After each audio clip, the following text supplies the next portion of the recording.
then I can start the intro, all that kind of stuff. Oh, now it says I'm live. So, hello, wonderful people of the internet. Welcome back to another episode of Leos Labs. Today is going to be a very interesting day. We're going to talk a little bit about research software engineering, what it is, why it's interesting, why maybe it's not funded as much as it probably should be, and then I'm going to talk about what I'm specifically doing at MIT, and hopefully just show off a little bit of that work for you guys today. I don't know. We'll see. Fled from nowhere. Hey, how are you doing? So first, let me just show my screen really quick, because most people have seen the screen before, but if you see the screen, you'll kind of see exactly what research software engineering is. It is a bunch of code with no discernible purpose except that it vaguely helps the act of doing software development for research. So let's talk about what that is. So Zernal PP, and let's go. So the act of research software engineering is research plus software engineering. Now, let me talk about something really quick, because this is something that I don't know how to properly express, but it is very important to understanding how research software engineering exists in the world today. So for the longest time in the realm of physics, there were two different camps. There were theorists, and there were experimentalists. Pretend I can spell, experimentalists. So these two groups are different people who are both pushing the boundary of knowledge in different ways, and notably, we need both, right? The theorist will sit down, have some sort of pen and paper math, partial differential equation, solve something. They're doing something, right, to propose that this is the way that reality might work. This is the way that, objects in motion tend to move. This is the way that molecules might react in this particular situation. This is the way, they're the ones that are trying to come up with these theories to kind of take experimental data and extend them beyond just that one experimental application. Then you have the experimentalists who say, okay, well, we have this theory. Let's test to make sure this theory is actually accurate, and let's provide new data points in different areas in order to just explore things that we haven't done before. So you do have experimentalists who are kind of just exploring without necessarily having the theory behind it. And you have theorists who are going forward without necessarily experimentalists, right? So you could imagine like string theory is one of those situations where we have a lot of theory, but very little experimental evidence to support it. In fact, when we start talking about anything at the galactic scale, we're really talking about stuff that we don't have direct evidence for. And when you think about it, on the one hand, you could argue that the theory is the most important thing. Like the string theorists might say this. It's very important to create theories of everything or whatever they're trying to do so that we can predict how the world might work. But without grounding it to reality, without the experiments, it's rather useless. And the same could be said of the other way around. Sure, we can have all this data and we do all these experiments, but without a way to extrapolate from that data, it's kind of pointless. So let's talk about the last group of people, the people that nobody claims on their side, computationalists. All right.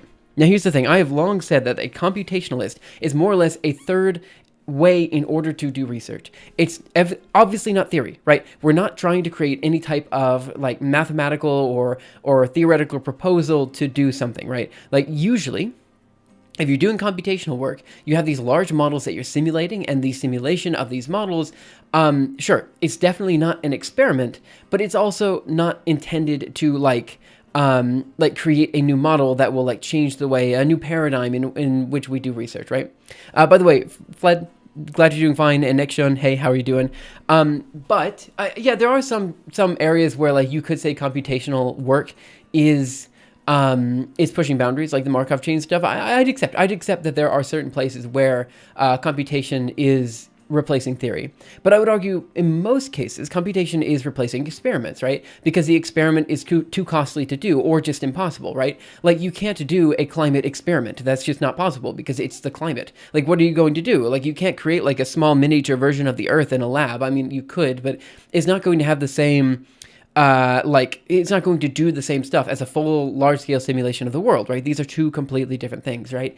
And so you could simulate the world, do the computational approach, but you cannot experimentally do anything at the global scale, right? Like this is just how it is, And so as we start exploring areas where it is too difficult or too costly to do experiments, this is where computation comes in. So you do numerical experiments in order to solve particular situations, right? Or in order to solve particular problems.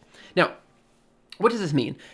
I can say, and I've said before, like back when I was doing my PhD, the computational group, right? Like if we have theorists, experimentalists, and computationalists, the computational group is it's not like they are looked down upon by the other two groups, but they certainly are the new kids on the block. And there are a lot of people from either the theorist or experimental side who feel like the group is not putting in enough legwork. You know what I'm trying to say? Like they kind of say that computational work must be paired with either theory or experiment, ideally both, right?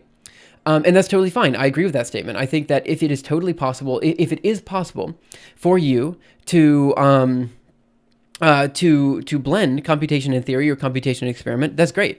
But there are a lot of situations where you can't. Again, climate modeling is a perfect example here, where like really the only thing you can do is a computational model, and so you get around the possibility of inaccuracies in the computational model by blending a bunch of models together, right? There are ways in which you can overcome these issues, right? Now.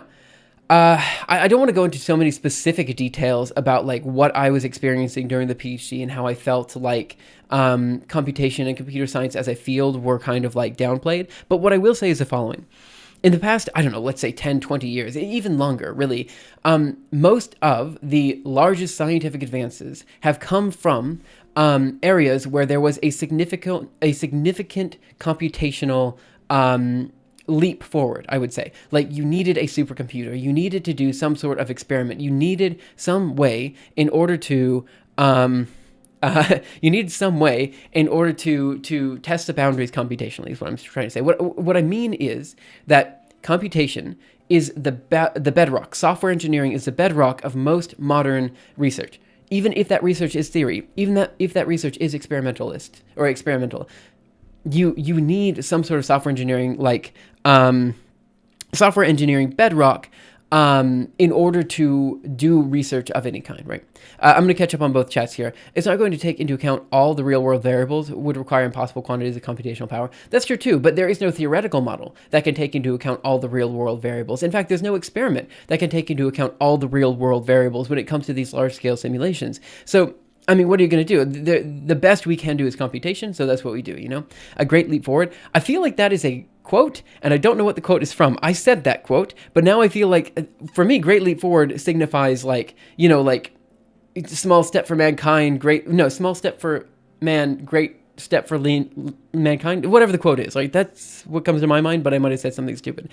In finance, these guys kick ass, especially in modeling portfolios. PhD, pretty hot dude.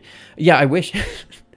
All models are simplification, or they're not a model. That's true. Like, but this is how it is, right? Theoretical models and computational models are all the same, right? They are all just simplifications of the world around you. And again, toy models that you do in an experiment are also simplifications of the world around you. Like we're doing these like laser experiments and stuff like that, not because they're necessarily a good way to simulate. Like you can simulate a BEC in a lab, but we're not doing BEC simulations because we care that much about the BEC. We care about the BEC because it's a way to emulate superfluids, and superfluids are really useful when we do supercooling techniques, which are like it builds into a grand narrative, right?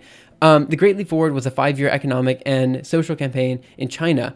Oh, see, I didn't know that. That is something I should have known before saying that thing. It's just sometimes like words come to my brain and I just say them, and then you guys correct me and say, oh, probably you should not have said that phrase. And this is one of those situations where I probably should not have said that phrase. Thank you for correcting me on that one. Okay, so now let's talk about research plus software engineering. I think the best way to talk about this is actually to talk about some discussion that we had, I think 2 streams ago when we were talking about whether you should do a PhD. And I said the following. I said, if you like research, probably a PhD is a good option. If you don't like research, probably doing a PhD is a bad option, right? That's what I said. And this is where research software engineering is kind of like it's a weird middle ground between research and software engineering. What I mean by that is I'm someone who really likes research, right? I like reading papers. I like writing papers. I like doing things that people haven't done before. This is something I really enjoy. I also enjoy software engineering. I like writing code. I like, like doing merge requests, GitHub stuff. I don't know, what do you want me to say? I like software engineering. Like I like coding. I'm very much a nerd who has been using VI since I was born, you know? Like this is just who I am. I like both Linux and research, right? And so you'd think that research software engineering would be a perfect job for me, right? It's one of those situations where I know a lot about research. I know a bunch of different fields. I can contribute really well. And yet I'm finding that, at least for me, research software engineering has been I feel more burnt out in this role than I have, I think, ever before in my life. And this is one of the reasons why I mentioned in the previous stream that I'm very much hoping that in the next few years I can transition more to a research role instead of continuing in the software engineering field, right? So I was just being silly. I wasn't trying to tell you off or anything. No, it was, but also I need to be aware of these like political and social things, Lance Armstrong, that's one small step for man, one giant leap for mankind. That's what I think I was trying to refer to. Man, I can't speak today, can I? Noise, let's start a cult of VI. If you go down to the bottom of my Twitch stream, actually there's like notes about the cult of VI and all that kind of stuff. Hanif, hey, how you doing? So, when we're talking about research software engineering, what is it exactly, right? So generally, these are researchers. So who are research software engineers, or RSEs? So these guys are generally researchers who recognize that we need good software engineering practices. Let me move this. You can't read that at all. Let me move this over here.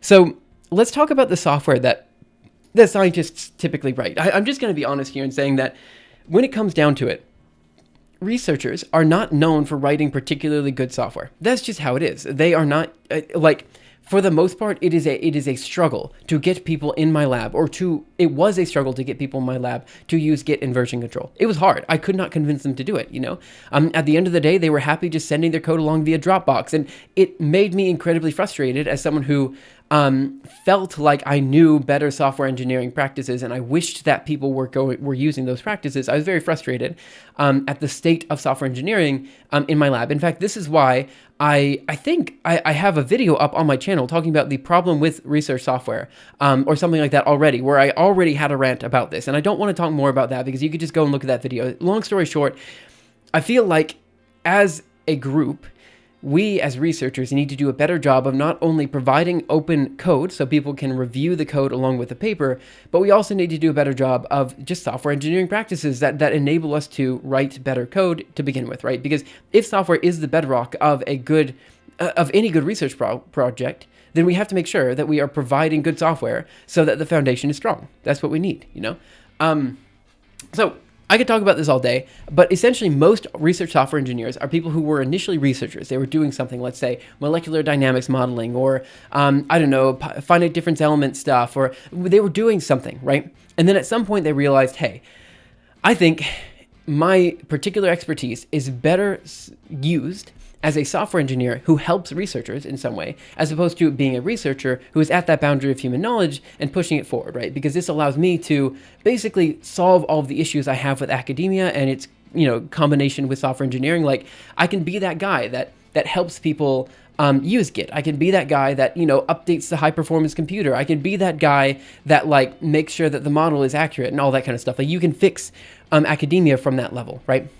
But like I said earlier, the computationalists are kind of treated as separate than experimentalists and theorists. So even though you are someone who is fundamentally helping almost all of the research that's being output from your university, you don't generally get credit for that. Your name is probably not going to be on the papers because you're not the one pushing the boundary of human knowledge. You're the one helping out with the IT department, right? And so this is one of the big issues you have with research software engineering because, to be fair, they are underpaid. They are paid like a postdoc, but they do a job like a software engineer. Right? And software engineers, especially with their skill level, should be paid they should be paid, let's say, $100,000 in Boston would be a relatively good salary to hit, I would say.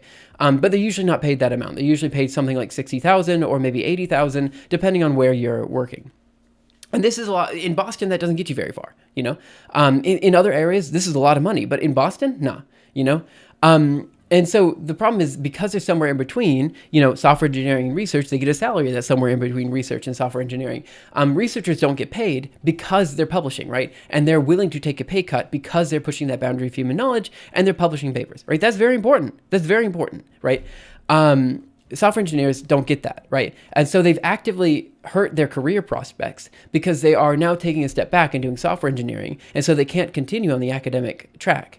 While at the same time, they're taking a pay cut because they're doing software engineering for people who don't fundamentally appreciate the work that they're putting in. And so it's a really rough situation to be in where we're not treating these software engineers with due respect, in my opinion. Okay. Would it be better or worse if they printed code out on paper and sent it by carrier pigeon? To be fair, though, I used to print code out, and I used to read it, and I used to give it to people, and I'd circle like bits of the code that were broken. Because for me, at the time, I found it was much easier to annotate code on paper than it was like on, I don't know, in text on my screen. You know what I mean? So there was a time, and I still encourage people to print out code if they feel like that's the easiest way for them to understand it better, you know? But by carrier pigeon might be a bit too far. Good morning. Hey, Chocolate Mints. 60K is insanely low for an engineer. Yeah, I mean, so I will say that as a postdoc at MIT, I was making $62,000 a year. Now, that is a lot of money. That is the most that they could have paid me as a postdoc. That is it. That is the absolute maximum they could have paid me at that role. But it wasn't enough to survive in Boston. It really was not. And especially considering I have a PhD and I have very specific skills. Again, I'm not like the GPGPU engineer, but like I know my stuff here. You know what I mean? And so if I were to have gone to industry, I know I could have made double that. You know, I know I obviously I didn't apply for these jobs, but I'm confident I could have gotten a good role in those positions outside. You know, let's see. Nice. Hello. How are you, Hanif? So like the French say, it works in fact, but not in theory. Yeah, I mean, I've heard that quote before in a whole bunch of different languages. VI is visual mode of ed, which is very funky. Oh, I used to use ed at some point, or I tried to use ed, and I never really got anywhere. When we are in command mode in VI, we're actually writing ed commands. That's fair. I mean, yeah. It's nice to see interactive papers.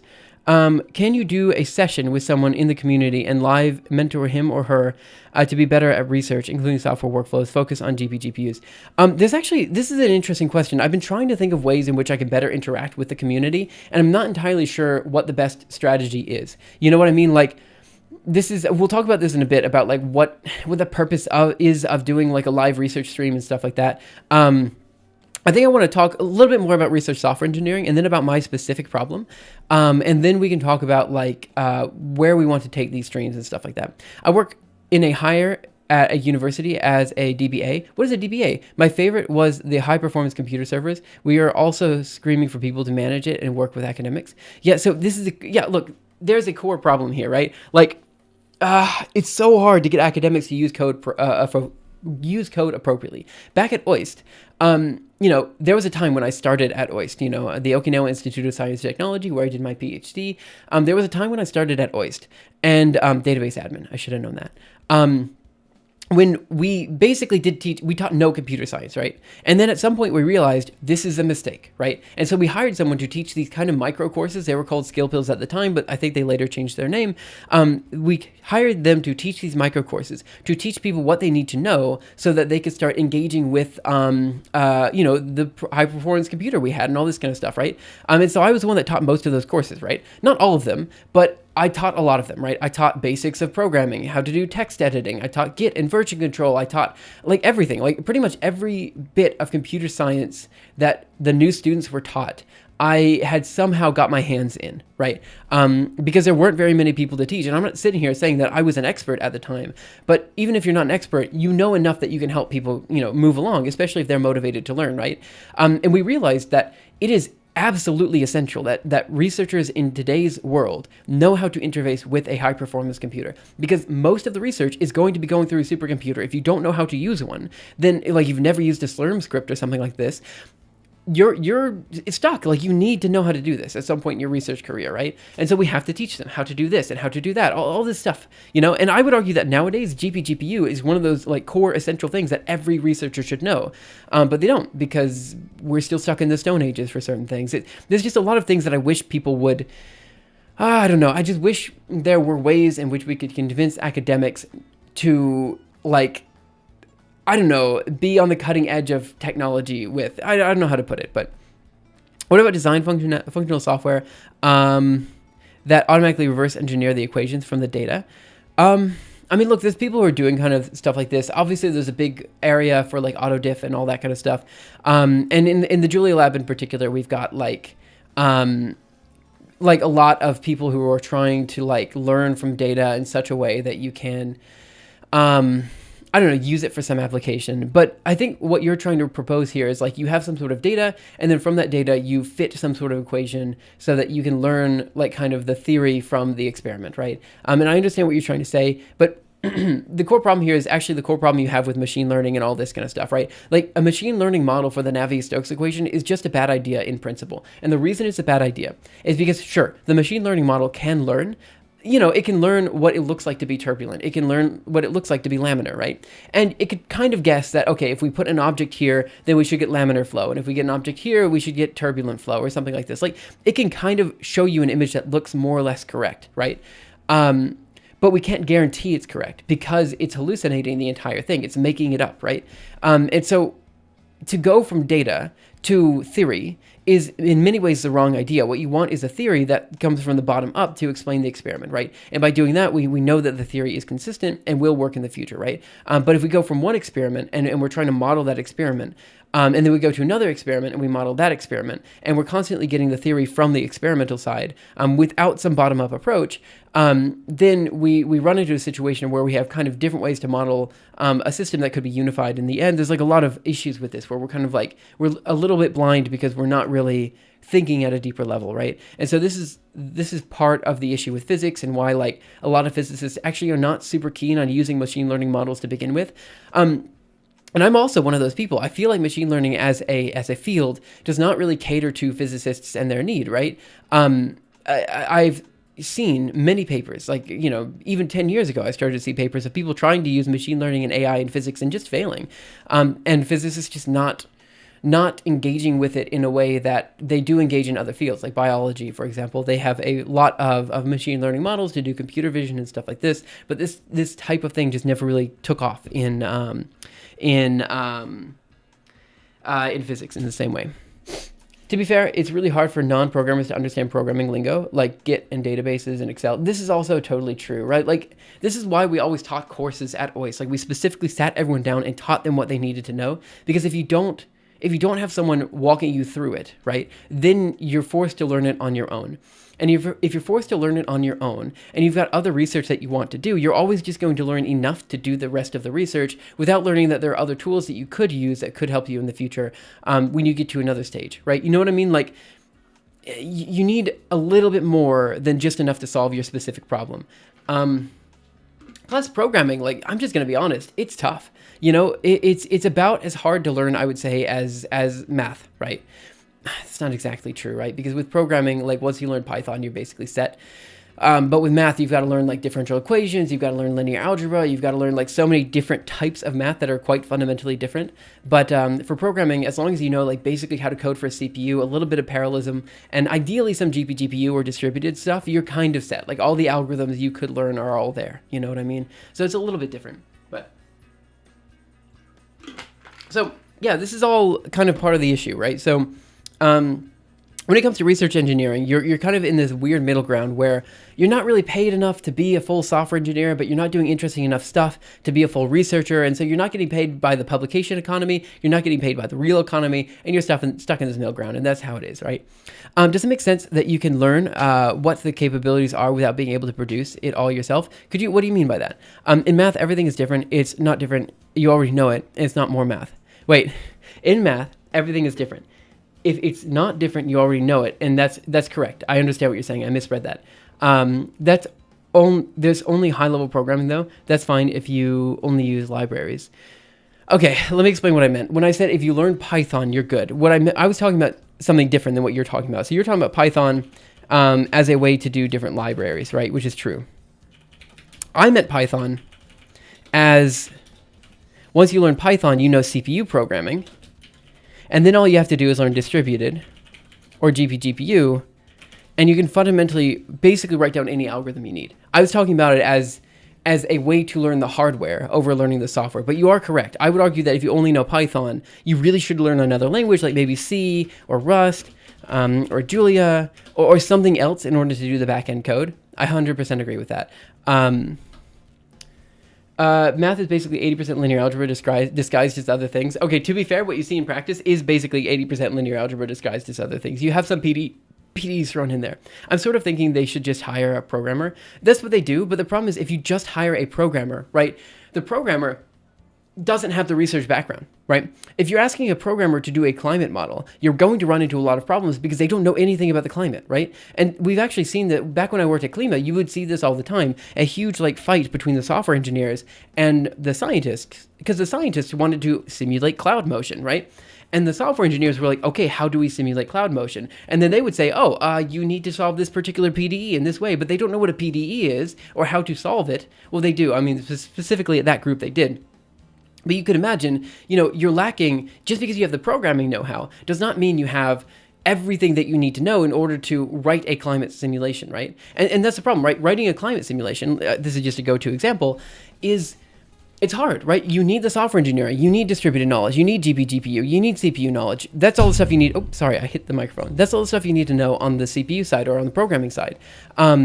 All this, you definitely need all this, not the Python, but CPU distributed GPGPU, you need to be able to do that. But on top of all this, you have to know, like PDE solvings, for we reason the discontinuous Galerkin model, DG. You've got to know, just random stuff about like checkpointing and like how, I don't know, like memory hierarchies, and there's just so many things that you have to know. There's all this very complicated stuff. It's impossible for any one person to know it all, right? It's not impossible, but you'd have to find exactly the right person, right?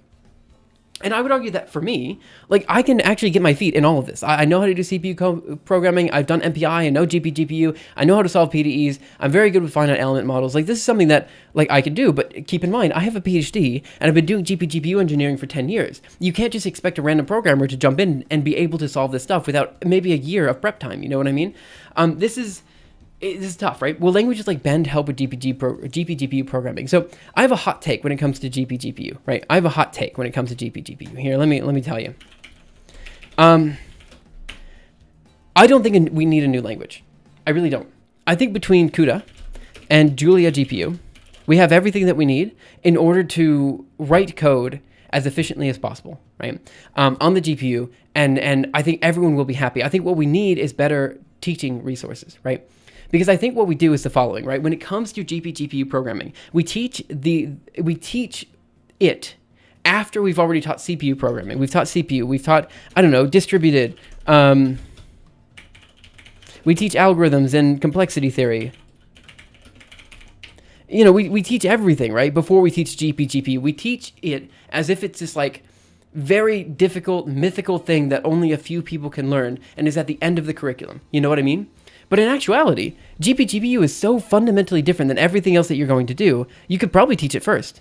You need to do some basic stuff with the CPU, but you can teach GPGPU without even mentioning a loop, Okay, that's not exactly true because you're going to need some loops for algorithms, but I think this idea of teaching GPGPU as an extension of CPU programming is inherently flawed. What we should be doing is teaching it from the ground up.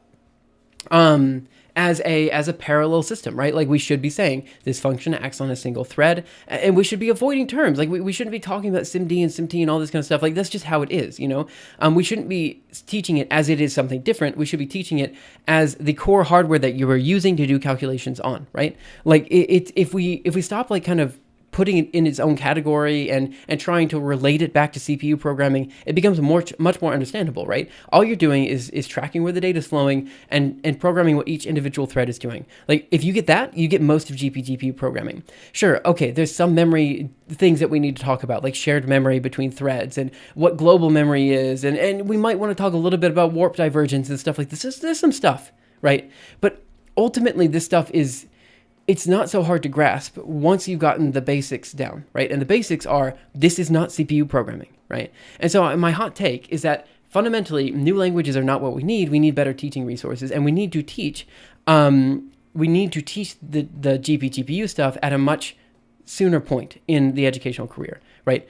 Two-level memory model, if you do theory too. Yeah, this is true, right? I mean, the fact is there are a lot of things that are kind of hidden under the hood for CPU programming that you just don't think about, right?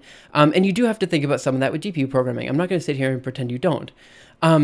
But it's not so inherently difficult that only gods of programming can do it.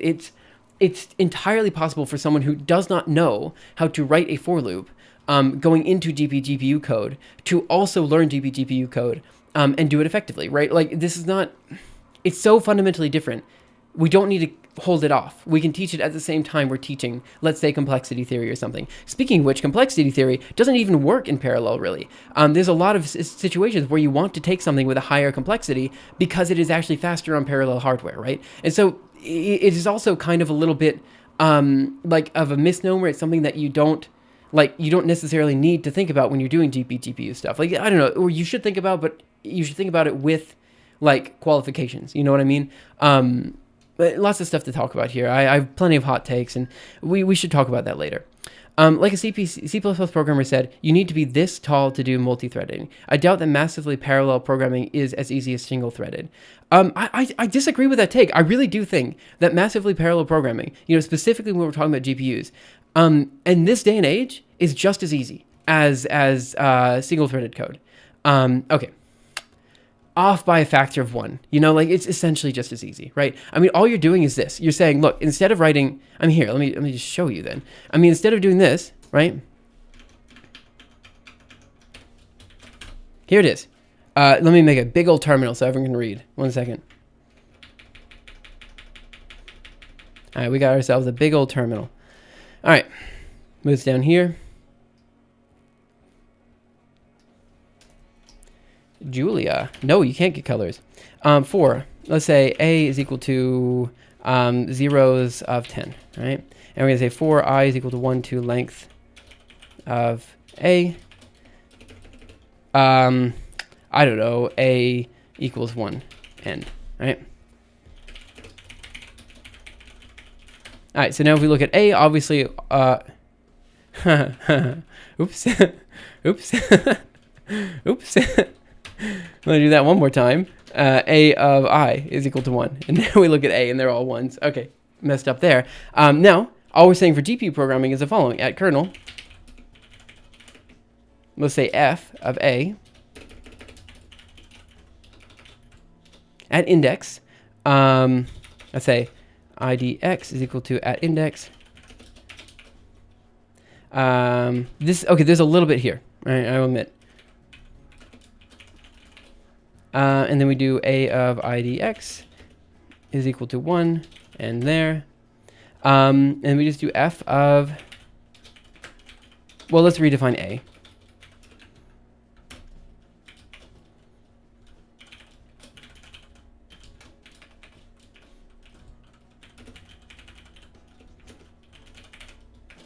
All right, so look, I just did the same thing, and you might be saying to yourself, okay, the for loop was clearly simpler, right?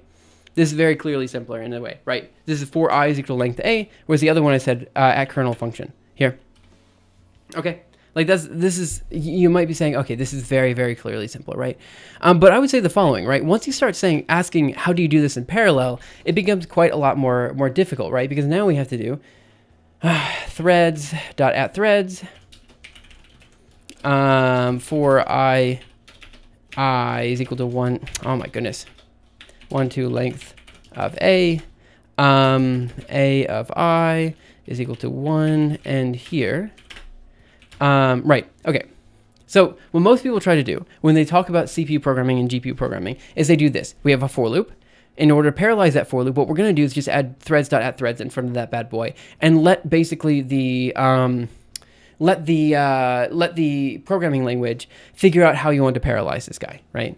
That's fine, but for me, that ends up feeling like a big black box that I don't really understand. Whereas I would prefer to be more explicit with it and just say, yo, okay, I'm grabbing an index, and I know exactly what that index is. To argue that this and this are like, the only reason this is more complicated is because this at index command here is global linear, right? And it'd be nice if we could do the OpenCL approach where we just do at index, like get global ID or something like that. So, okay, fair enough, right? Like this at index command might be a little bit more confusing because you have to know what global means and what linear means, I guess. But you already have to know what linear is because you have to know what length of A is. And there's just a lot of like stuff in here. These two I don't think are so much more difficult that you necessarily have to start with this before going into this.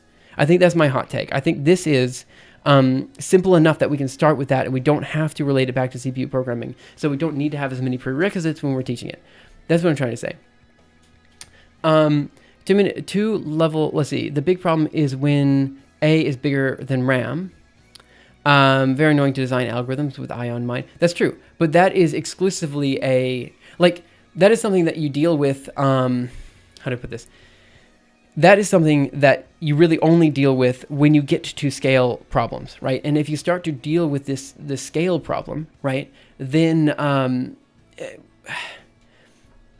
like this intuition that you gain from doing GPGPU programming, right? Like it's something you know that the transfer time between the CPU and GPU is the slowest part of the simulation. So rather than thinking about the problem in terms of number of compute units that you're doing, you think of it in terms of the amount of memory that you have to send back and forth. And when you redesign or rethink about the problem in terms of memory allocations and where you're sending that memory and all that kind of stuff, suddenly these scale issues become much more like understandable and stuff like that. And so this is also one of those things, there's no reason to muddy the waters and like have years of programming beforehand, because you can just start teaching this stuff at the start. What I'm trying to say is you don't need to wait to learn GPGPU, right? There are these people who say you should not introduce kernel programming at an undergraduate level, and I just disagree with that. I think the undergraduate level is the perfect time to introduce this because it is a radically different way in which you need to think about problems that helps people understand how to do real industrial applications. You know, I feel like it's important, you know? I was reading on using block matrices that could be used to deal with memory limitations, right? This is one of those things you see all the time, like for matrix multiplication and stuff like that. Yeah, you kind of need some macro magic and not intuitive. So to be fair, this particular thing is not intuitive, but I think OpenCL is quite intuitive. It's literally get global ID, I think is what it is. To be honest, I don't remember exactly what it is, but it's something like this. It's like, fine, fair enough, get global ID, I is equal to get global ID. I mean, you can't get much easier than that. I mean, that's easier than a for loop, you know? I don't. Whatever, I'm not doing a good job explaining my point here. But I think the idea is kind of getting out there. 1 second.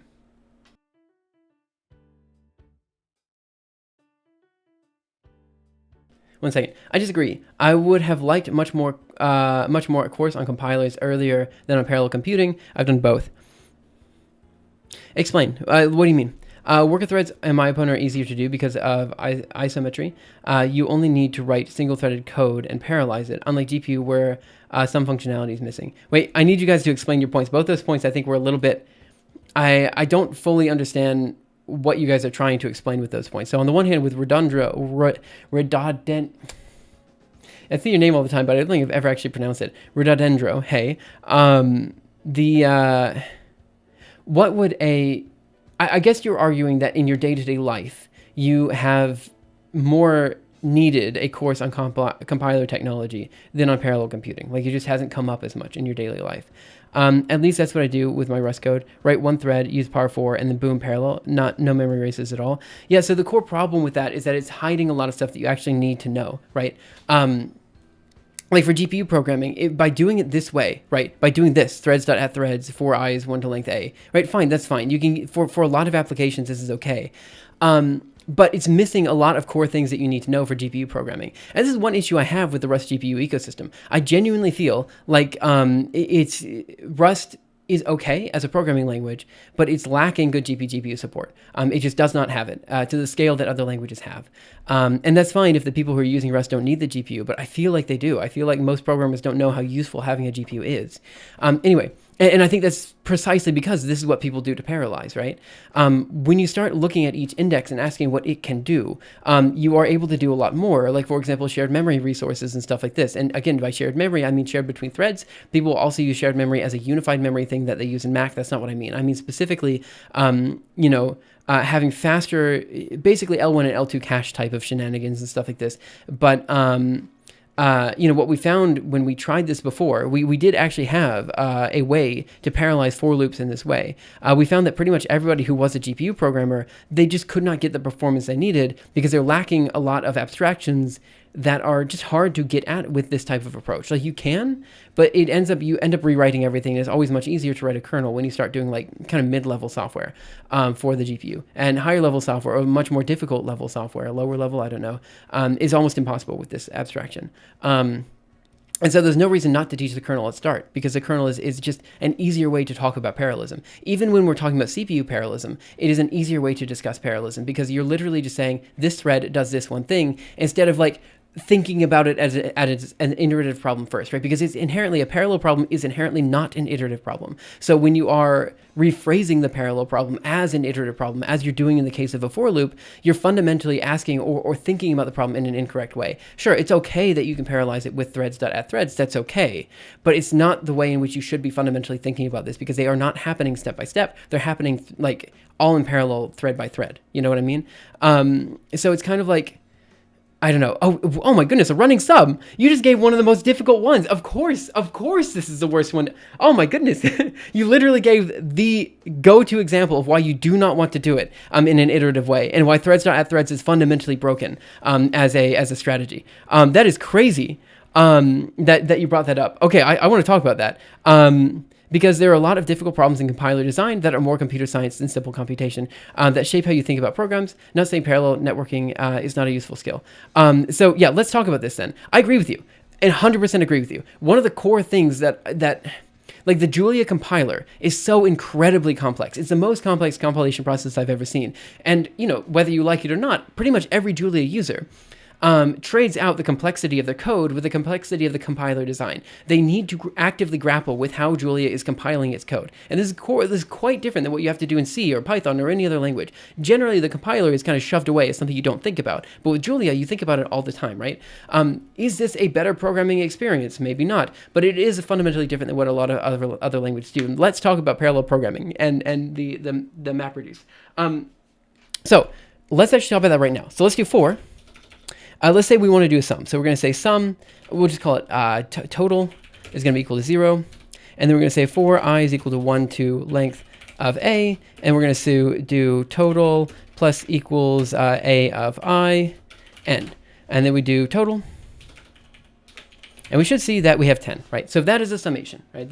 Just in case anybody doesn't know, when we're talking about summation, that's what we're talking about. Note, it is an inherently parallel problem, right? What this means is that every single step is, you require yourself to have, or to think about the previous steps beforehand, right? You do 1, then plus 1 equals 2, plus 1 equals 3, plus 1 equals 4, plus 1 equals 5, plus 1 equals 6, so on and so forth. So you can't just start the sum in the middle.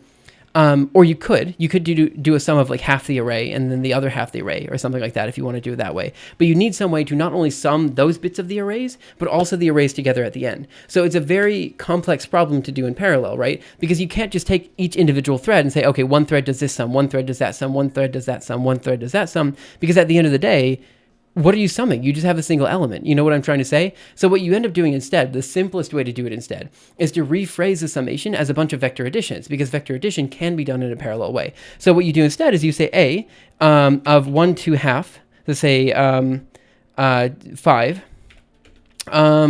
dot plus equals A of 5 to 10, right? And that can be done in parallel, right? I did something stupid. Is it 6 to 10? Yeah.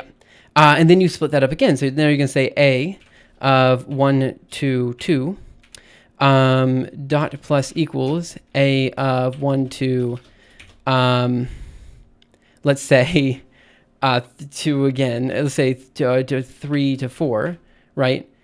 And then we're also going to have to add plus A of 5 in here, right? 1 second. Okay, and now we're gonna have A, and you look at that. So we've summed it together. So we've done 2 sums, right? So we summed the first half and the second half together, and that's done in parallel. Then we do the middle bits together, and that's in parallel. And now we have to sum the last bits together, which is just gonna be everything else. So A of 1 plus A of 2, and plus any extra bits, A of 5, and then you get 10, right? But what we had to do there is we had to take an operation that is inherently not, is more complex, right? We've taken a summation, which is just an O of n operation, and we've turned it into something that's not an O of n operation. In fact, it scales like O n squared because we have to do multiple operations now. But because we've changed it into something that the hardware can do better, i.e. a bunch of parallel summations instead of an iterative process, it is now much easier to do in practice, right? And what I just showed you here, this dot plus equals, is actually Julia's syntax for doing this in parallel. Like you could actually do a MapReduce without ever opening up a kernel. This is another thing that I feel like writing code in a vectorized way inherently allows you to do parallel processing a bit better. What my argument is that if you are basically only writing code as this thread.addThreads for loop, right? Fundamentally, because there's a for in there or a while, you're thinking about the process in an iterative way when it's fundamentally not an iterative process, right? And so it's okay that you're using it. Like, it's fine. It's not like it's technically different. I know it's not different. You know it's not different. But it causes you to think about problems in a way that is not exactly like correct for the hardware that you're running on, right? Let's see. Have to go. I'll watch the VOD later. Hey, Marion, how are you? See you around Redondro. I hope you're having a great day. Okay, Hannah, by the way, I didn't read any of this. So let me just go ahead and catch this. Worker threads, in my opinion, are easier to do because of asymmetry. At least that's what I do. Oh, no, right. I did already read that. So anyway, I just went off on you for no reason. I do feel really bad about that. Like, sometimes I'll say something and I get like an emotional like reaction, and like, it's one of those things. For the record, I'm not like upset at anybody that anybody says anything like this, you know? It's, how do I put this? I just feel like there are a lot of misconceptions to GPGPU programming, and because it's something that I know a lot and I'm very like interested in, I tend to get quite like excited about things, and sometimes that excitement might come out as anger, and I promise there was no anger there. Would that be unable to run on other hardware? You're talking about the parallel summation. So for the record, the way in which you write code for the GPU might not actually be great for CPU programming, right? Because CPU programming typically has these big beefy cores that want iterative processes, right? And so if you do want something that is iterative, writing it in the kernel forward manner might not actually be best. But I would posit that there's basically no situation in which you do want the iterative process in today's world. I mean, there's almost no situation where you're going to be writing code on just a single CPU core. That just doesn't happen. You're running almost everything in parallel, right? And if you're running almost everything in parallel, writing it in a parallel forward fashion, I think is important. Let's see, what would you not like to compute on the GPGPU? There are actually a whole bunch of things you don't want to do on the GPGPU. So for example, anything serial, you don't want to do on the GPGPU. So anything that is iterative, you have to, it's much better to do on a distributed CPU type of thing. If your process requires a lot of time stepping, you don't want to do a parallel time stepping thing. And that kind of makes sense. You cannot do time step 10 before you've done time step, 5. You have to make sure this happens in time, right? So you'll do every step in parallel, every individual step.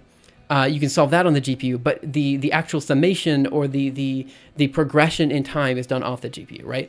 And I think this is kind of, it's okay to have something iterative, like an iterative call to a parallel piece of code. Also, anytime you have to do like not maps, but I'll say like tree traversal or anything recursive, this also does not do very well on the GPU. It's why recursive ray tracing is like it's so difficult to do right on the GPU, because when you start dealing with recursion, you're asking individual threads to do a lot more than they actually can. Finding out good ways in order to do, like, for example, a parallel FFT, though not inherently complicated, it is totally possible to do. It is something that requires more thought than doing it on the CPU. There's a lot of things that require more interaction with you as a programmer to do correctly on the GPU. You have a greater grasp on how vector data compute on the... You have a greater grasp on how to do vector data compute on the GPU. This is a true statement. Before doing Julia, I never really cared about this broadcasting infrastructure. I thought it was kind of stupid. But now I kind of feel like it's fine. There are a lot of people who do this, and it's coming from a place of, like, there is a mathematical soundness to writing things in a vectorized format, and it's okay to distribute it in this way because you're making no claims on how the iteration is done. So I'm kind of okay with it. I'm okay with it in the same way that I'm okay with for loops. Like, I think everyone knows that a for loop is not necessarily iterative. It's just that it's always taught as if it were iterative, and I don't know. I feel like my hot take is not that we should not teach how to do a for loop. My hot take is that it's not as inherently difficult as people claim it to be. The parallel programming is not as inherently difficult as people think it is supposed to be. Is it possible to write code generalized for n-dimension arrays and then let the compiler deal with possible optimizations for 1 and 2D cases? Yes, that's totally possible. We do this a lot actually in Julia, where you try to write things in a very non-dimensional. You write code in a non-dimensional way in Julia all the time. It's depends on the language. Like, for example, it's much easier to do this in Julia than it is to do in C. In fact, I don't think it's entirely possible to do in C. The easiest way to do it in C or C++, in C++, I will say, is via like template and metaprogramming type of code. There are ways in order to do this. but is much harder in other languages, right? This is one of the core advantages of why I've stuck with Julia for so long, because it is so much easier to do n-dimensional stuff. Like, I did a n-body simulation a while ago, and it was very easy to extrapolate that up to 4D. We could do 2D, 1D, 2D, 3D, 4D, up even to whatever dimension you want, just because you write the code in such a way that it can be... you can just deal with these additional cases, right? And you can do this in Julia, and it's much harder to do this in C. It's not impossible, it's just harder. Is GPGPU enough for GPU programming? That's a good question, and the answer is probably no, because when you talk about GPU programming, you're not just talking about compute, you're also talking about graphics. And if you do want to talk about graphics, well, GPGPU is different. And I think the easiest way to describe how it's different is to talk about the difference between OpenCL and Vulkan. I see stuff down here, actually, and I'll answer it in just a second. So Vulkan versus OpenCL. And let's talk about one other thing called SPIR-V. Okay, so when I say LLVM, I think most people know what I mean. It's a lower level virtual machine. It's like the code that lies underneath Rust and Julia, and a lot of C compilers use it as well. Well, not a lot of them, but at least the... what is the big one that uses LLVM? There's a big one that uses LLVM. I can't remember the compiler right now. But the point is that, like, a lot of these languages all compile down to LLVM. In fact, one of the core reasons Julia is so fast is because even though it's a higher level language, Clang, that's what I was looking for, thank you, it compiles down to LLVM, right? There is an LLVM for the GPU, and the LLVM is called SPIR-V, right? Swift, well, Mojo, you're right about Mojo and Swift and stuff as well. I was talking about the C compiler, which was Clang, but you're totally right on your side as well. So, as other languages that also compile down to LLVM. So SPIR-V is this kind of like lower level representation that is meant to perform particularly well on GPUs, okay? And it was made for OpenCL. That was what it was made for, right? So we could do better GPU computation using this kind of like normalized lower level format. Now, there's also another version of SPIR-V that works for Vulkan, and actually will soon work for DirectX 12 if it doesn't already. So DX12, I think, also will have a SPIR-V backend. And this is to say, you also have SPIR-V, this lower level code that you can use for graphics, right?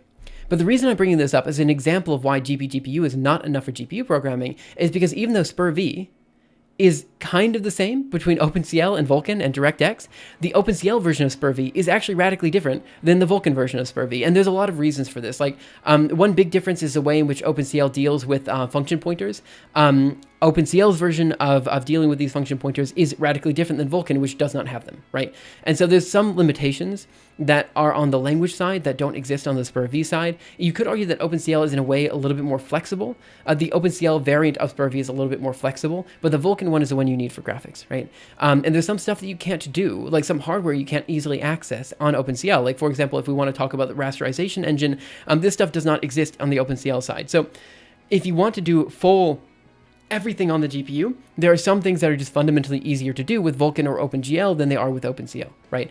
You can do a software-based rendering technique, and people have done this before in OpenCL to do ray tracing or even rasterization of any type of mesh. People do this. But you get a performance drop of like sometimes 2 to 10 times depending on what you're doing. Now, is that worth it? It depends on your application, right? It could be that you're doing some sort of weird auto-diff stuff, or you're doing some Gaussian splatting thing, or you're doing something that's pushing what you can currently do with the hardware. In that case, you probably can't do it in Vulkan, and you need something like OpenCL or some sort of kernel-based language to do that thing, right?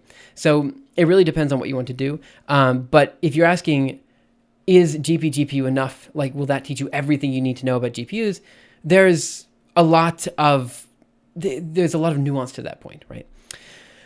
Is loading data to the GPU expensive? Yes, the most expensive part of any computation for the GPU programming is not the individual computation of each element, right? It is the movement of data, right? This is always my argument here when we talk about the difference between CPU and GPU programming. Let's just go back, right? This for loop makes you feel like the most important part of this project is this guy, right? The the addition of each element. Like, it makes you feel like the most important part, the thing that you need to worry about, is the computation itself. But with GPU programming, that's almost never the case. You usually don't care about what each thread is doing. Rather, you care about how data is flowing between each thread. That's the important thing you need to focus on, right?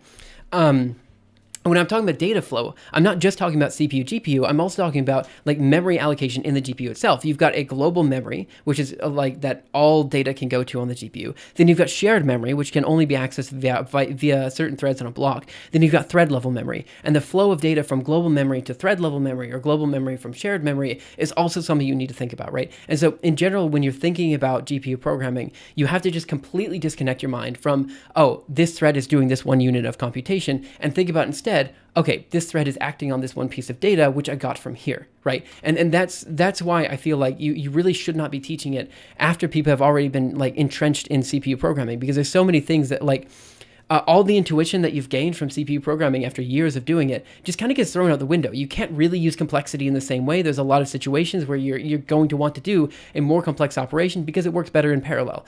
You can't do recursion. You can't do things that are really heavy. You can't do like pieces of computation. You can't ask a thread to do too much. And you need to think about data movement. There's just a lot of things that you need to think about that are not true for CPU programming. And the opposite is true. When it comes to CPU programming, there's a lot of things you need to think about that you don't typically think about when it comes to GPU programming, right? It's just different, right? And so this is why I always argue you should just teach it as soon as possible. You shouldn't wait, because everyone needs GPU programming nowadays. Let's see. Starting from GPGPU. No, you can ask any question, by the way. I'm going to catch up on YouTube chat in just a second. Sorry, I'm popping back and forth. But starting from GPGPU for GPU programming is good first step. I personally recommend it, right? But what I will say is the following, just to talk about the difference between graphics and compute. When it comes to graphics, you are typically not writing kernels, right? Instead, you're writing shaders. And the shaders you're typically writing are vertex shaders and fragment shaders. So a vertex shader is basically, you have a mesh and you're moving these individual elements in the mesh around, right? So like each individual vertex in the mesh you're moving around, right? A fragment shader is like you're coloring a particular pixel based on a particular equation, okay? That's really the difference. So the compute shaders that you're working with when it comes to OpenCL and Vulkan are essentially just fragment shaders, right? You don't get the computation with vertex shaders in the same way as you would expect. The way in which these shaders are written are so different that learning how to write code for OpenCL will not necessarily help you write code for Vulkan. That's what I need to say. But what I will say is that learning how to write code for the GPU in OpenCL is a lot easier than learning to write code in Vulkan. And it gives you a good perspective on why certain things in the GPU are fast and slow. So if you do transition from GPGPU to Vulkan, or to something that is more like graphics, learning how the hardware works will not hurt, right? And nowadays, I think NVIDIA makes more money off of its compute stack than it does its graphics stack anyway. Like CUDA is the reason NVIDIA is so popular. And so with that in mind, it certainly would not hurt to know how to do GPGPU. It will only help your career prospects in the future. Let me catch up on YouTube chat. I was thinking you were working on Open Collaboration Lab. Have I got my wires mixed up? No, I'm intending to do that, yes. I've only heard about Slurm, never used it all. Why is it useful, and how to get the first bite into it? By the way, I realize I've ignored YouTube chat for way too long. Let me catch up on YouTube chat right now.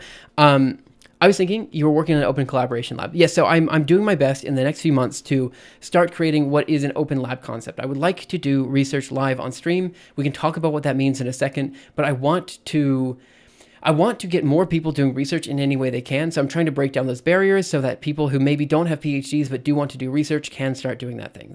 It's always been a dream of mine to be able to do that. Now, in terms of Slurm, I never used it. So here's the thing when it comes to high performance computers, okay? You have a computer at home, right? And then you want to log into a high performance computer, right? And let's talk about what a high performance computer is. So this is you. This is the HPC, right? But actually, this isn't the HPC you want to do computation on. Rather, what ends up happening is the HPC has access to a whole bunch of different computers. So this is PC1, and this is PC2, a PC, personal computer, maybe just computer 1, PC 3. The point is that these are all different pieces of computation, like units that can do computation. Maybe this is where the GPU is. Maybe this is where the quantum device is. Let's say quantum device for Q. The fact is that when you log into the HPC, it has a whole bunch of different resources here that you could access, right? And these are all part of different queues, right? You could have the GPU queue, you could have the quantum queue, you could have the classical computation queue, you could have a whole bunch of different things, right? And so what Slurm does is it's a scheduler. The idea is that you hop in, you log into some sort of login node, and you say, yo, I know for a fact that I want to run computation, and I want to run it on one of these bad boys here, right? But it doesn't matter which one, and it doesn't matter when. I just want you to get my code to run on these devices whenever you're available to do so. So what Slurm is a way for you to submit your job to the scheduler so that it can run on whatever node it's supposed to run on as soon as those slots become available, right? Because these could be busy. And so it needs to wait for the appropriate resources before you can actually run it, right? So that's what Slurm is. It's just a way in which you engage with the HPC. And HPC standing for high performance computer. Have you take a look at Bend? It's an interesting language that it parallelizes as much as possible. Yeah, so Bend is another one of those things. So I don't remember Bend's syntax so much. But you mentioned this actually before, and I instead talked about my hot take about different programming languages. But let me actually talk about Bend. If I remember correctly, the reason I haven't really gotten into Bend is because of this. We only support NVIDIA GPUs correctly, or currently, and I have a AMD GPU. That's one thing. And the other thing is I feel like when it comes to programming languages, we have all these different ways in which we can access the GPU. You see things, I don't know Bend so much, but you see things like Cocos, and you see things like, not one API, but the OpenCL variant Sickle, right? So Sickle and Cocos, which are basically just, I don't know, like they're weird. Why don't we just use a kernel? Right? Like in my mind, the kernel is already like the perfect way in order to program in parallel. And so when we start asking, okay, but how could we better abstract this? We're actually asking the wrong question, right? Because a different abstraction outside of what people already know means we're going to have to teach that other abstraction. And we already have a pretty dang good abstraction, which is the kernel. And so my question is, why are we introducing more abstractions when instead we could just teach the abstractions that we already have right now? I hate the OpenCL way. I tried it. I like FP stuff. FP meaning functional programming stuff. So that's fair. Like you can make that argument, and in that case, I suppose these languages that are more like functional could be quite helpful for you. It's just that, okay, maybe I'm just very biased because kernel programming is just a way in which I think about programming nowadays, and so like for me, it's quite hard for me to think of another abstraction that could allow you to have as good access to the hardware. Right. I'm a huge fan of OpenCL. In fact, in many ways, OpenCL is my preferred language. So it's like Julia GPU and OpenCL, and that's it. Those two languages are so far above anything else that exists in the ecosystem right now that I can never recommend anything else. I can't even recommend CUDA. It's so far behind OpenCL. There's certain situations where I say, okay, this is the best you can do, but OpenCL is just so much easier code than CUDA for a lot of workflows that for most workflows I can think of that I just can't recommend it. It's just it's that far behind OpenCL. And Julia GPU is so far ahead of everything else. It's just like, man, it's incredible. Hanif, I don't know, man. Abstraction is good, so the writer thinks less on how code works and more on what the code does. I agree with this statement, right? Let's talk about abstractions, right? Journal new page before, and let's talk about abstractions as it relates to Julia, because that's what I know. I know Julia, right? I'm in the Julia lab, right? So abstractions. To use the GPU right now, we have 3 different abstractions. We have the loop-based abstractions. We have a scheduler. We have kernels. And we have broadcasting. Oh, I cannot spell it. Let me explain what all of these guys are. So loop-based abstractions is what you saw before, threads.athreads, but this one in particular is called floops, right? This will allow you to basically run the code. Oh, also GPU if I loops also works for this. Basically, you take a loop, you parallelize it on the GPU, it's going to work for most cases, right? And to be honest, if you already have CPU code and you're just trying to get this to run on the GPU, yeah, just stick with your typical loops that you have, throw a floops on top of it, throw a GPUify loops macro on it. It's going to be fine. It's okay. My core issue with this is that like you're not really using the GPU as effectively as you could, but if you're just trying to parallelize CPU code, use the loop-based abstractions, it's fine. Let's talk about scheduler abstractions. We're going to talk about Dagger.jl. What this is basically you got a bunch of functions, you got a bunch of hardware, right? And essentially what you want to do is you want to find some way just to run the code in any way you want. So what you do is you will take the functions that you're writing and you'll say, look, it doesn't matter when these functions are being run. All I need to know is that like this data has to be finished, like this has to be completely calculated before this one is calculated, and this one has to be calculated before that one's calculated. As long as this is true, Julia, do whatever you want, schedule it on whatever hardware I have, just do that for me, right? And this is quite nice. Actually, in my opinion, Dagger is one of the best schedulers that are out there today. It's so good at just like using the hardware you have available as long as the functions are already written. Kernels are what I showed before, kernel abstractions, but also vendor-specific libraries like CUDA, AMD, GPU, Metal, all this kind of stuff. Basically, you write GPUs in the way that you're typically writing code for CUDA or whatever. It works fine. And then broadcasting is like a like dot plus equals 1 or something like this. Basically, it just does an element-wise operation, right? So these are all different abstractions that we have to write code on the GPU. And in particular, I've actually worked on a lot of these, right? So I work on the kernel abstractions level. I've worked with Dagger. I've used floops before, and broadcasting is something I use because in some cases it is the easiest way to write GPU code. Like there's reasons to use each of these abstractions. And like you said before, the point of a good abstraction is to make it so programmers think less about how to write the code, right? Now the problem is that there are certain ways in which I think about code that other people don't think about code, and certain ways they think about code that I don't think about code, right? And so when we start talking about this, like we start talking about like functional programming or object-oriented programming or these types of abstractions that we don't provide in Julia, right? Because as a language, Julia does not work in those ways. You could argue Julia is more or less functional. I guess you could make that argument, but people don't write Julia in a functional first way, right? And so when you start thinking about these other abstractions, again, OOP, functional programming, yes, if you want to do GPU code and use fully object-oriented programming or fully functional programming, you need a different abstraction, right? And I think my argument right now is that, yes, we should provide the ability to access and use GPU resources with these other software abstractions. I think that's great. However, right now, the abstractions that exist with these additional programming models or these other programming models are not as advanced as what we already have with kernels, right? And because that's just how I think right now, in order to think the absolute least about how to use the GPU effectively, Julia is your best bet because it has the most abstractions. And if you want to use kernels, you can. If you just want to schedule everything, you can. If you want to use broadcasting, you can. If you want to do loop-based stuff, you can. It's all there. You don't have to think about it. Just do whatever the heck you want, and you will get speedups, right? You can get the most speedups with kernels because these are the most polished of all of the different ways in which you can use GPU hardware.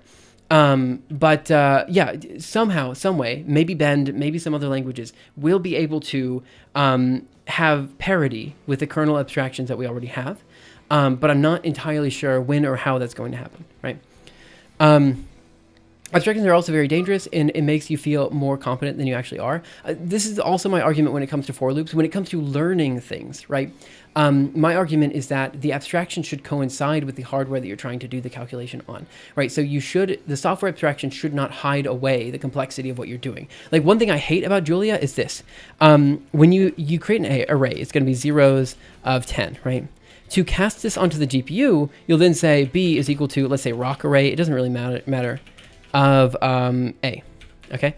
Now, you might be thinking, okay, that sounds great. You just created a rock array. But one thing that you have to do in CUDA that you don't do in Julia is manually allocate the array and then send the data to it, right? There's two steps here that we missed out on. One is CUDA malloc, and the other is CUDA send to host or send CUDA device to host, right? And it's very important that you know about this because, again, the most complicated, the longest part of any GPU program is basically passing the data back and forth between the CPU and GPU. And because the abstractions in Julia are so strong, it's very, very easy to accidentally run into a situation where the Julia compiler would just do these transfers for you because that's obviously what you were asking for it to do, when you actually have to specifically think, did I actually want to allocate data on the GPU for this particular purpose, right? Because that's so slow and so costly, you really should not be abstracting that away. You know what I mean? So there's certain cases where abstractions are good, and I would posit that they are really pretty good in Julia right now. But there are certain cases where they're hiding away the core component that you should be reasoning about when you're writing code for this hardware, right? So this is this is kind of the give and take with abstractions. On one hand, they're really good because they allow you to just write code. On the other hand, you have to make sure that you're writing code. If you actually care about efficiency, you have to make sure that the abstractions are not hiding away the core details you need to make that code efficient. And this is where the object-oriented programming and functional programming, they're just not quite there yet in terms of GPGPU. Like you can write code on the GPU using these models. That's not the question. The question is, can you get that efficiency out of the GPU using these models? And the answer is, right now, we don't really have a good way to do that yet. There are people working on it, and maybe this is where Bend is going, and I'm excited to see where it goes.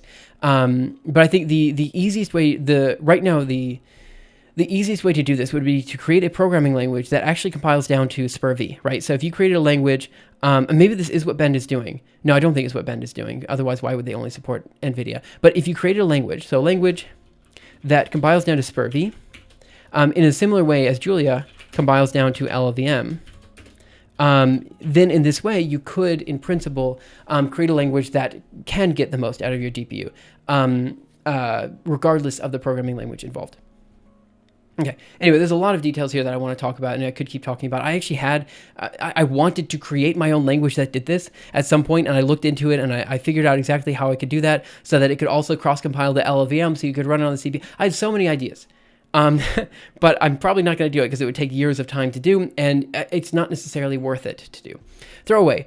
So then, a very broad, dumb question. I often find myself wanting to implement a cool algorithm I read about, only to often be blocked by implementing it, i.e. going from the general gist of the algorithm to implementing it in code. It's likely a problem only I encounter because I'm not any good at coding, but any tips you have that help you overcome this roadblock? That is a very good question, and something that I don't talk about enough on this channel, but it used to be something I talked about all the time. When it comes to programming, there are levels of programming, and I can't explain it in any other way than this. Level 1. Let's say level 0. You don't know anything. You are not at level 0. I can guarantee you, just by being on the stream, you are not at level 0. Level 1. You are, I'm going to call it the Stack Overflow level. Level 2, creative level, and number 3, the expert level. All right, so let's talk about this. I think the thing you were talking about with respect to abstraction is known as a lead key abstraction. Yeah, I think that is actually the term I was looking for as well. Thanks for bringing that up. Okay, so level 0, you don't know anything. This is like the manager level. You know, they think to themselves that a programmer is just like an expendable person. You know what I mean? Like all the people who think that you can replace a programmer with a GPT model, they're at level 0, right? The people who think that programmers don't do anything, or they think that, you know, this is not a hard job and anyone can do it, they're all at level 0. They've never coded before in their life, or if they have, it's been so long ago, they don't know what modern programming looks like, okay? And no one in this chat is at level 0, okay? Now, level 1 is the level that most people get stuck on. And this is what I call the Stack Overflow level. This is a level where you're writing code, but really the code that you're writing is Stack Overflow copy and paste, right? Because you don't really know. You don't know how to write this particular function. You know in theory what you're supposed to do, but in practice you have not gotten the experience to figure out exactly what it means to start writing code down, like pen and paper type of thing, or like finger and keyboard type of thing, you know? And so what you end up doing is you say, oh, I've got this great thing I want to implement, a game, a project, an algorithm, this thing. I kind of know the steps involved. I know it's like, I've got to do this and then this and then this, but I don't know how to actually start typing that out. Like when you start, you get like coding block, writing block. Like when you start writing it out, you can't do it. So what you end up doing is you go to Stack Overflow, you read what they do on Stack Overflow, and then you end up copying and pasting it out, right? Most programmers get stuck at this level. There are huge memes in the community about people like programming is just copying and pasting from Stack Overflow. I will say that for me, I've never had that experience. Well, rather, I used to have this experience back in undergraduate, but basically since my PhD, I've almost never copied and pasted code from Stack Overflow. It just has not happened, right? There's a couple of reasons for that, but I think the big reason is that once you get past this level, you start being able to creatively express yourself in code, right? You think to yourself, oh, hey, I have this thing that I want to implement. How would I start doing that? And then you start sketching it out. You think, okay, well, I know I need a function here. I know I need a function here. I know I need a struct here. Okay, it's very difficult for me to know exactly what this struct needs. So let me just try writing out the function first, right? So the way I typically go about this is I literally write down the sketch of the code first. I say, okay, what do I know I need for this problem? I know I'm going to need a function.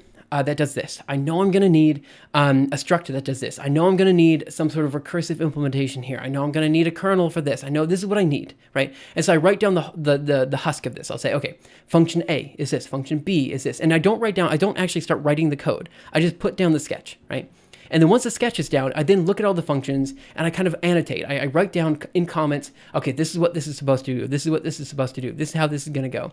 And then once that's all done, I then say, okay, I kind of know what this is going to look like. And then I start writing down. I'm like, okay, well, function B, I know how to write that one right now. I'm just going to go ahead and write that one, right? And then once you write function B, you get a flow going and you're like, okay, I now understand how function B works. Let's go back to function A. And then you start writing function A, right?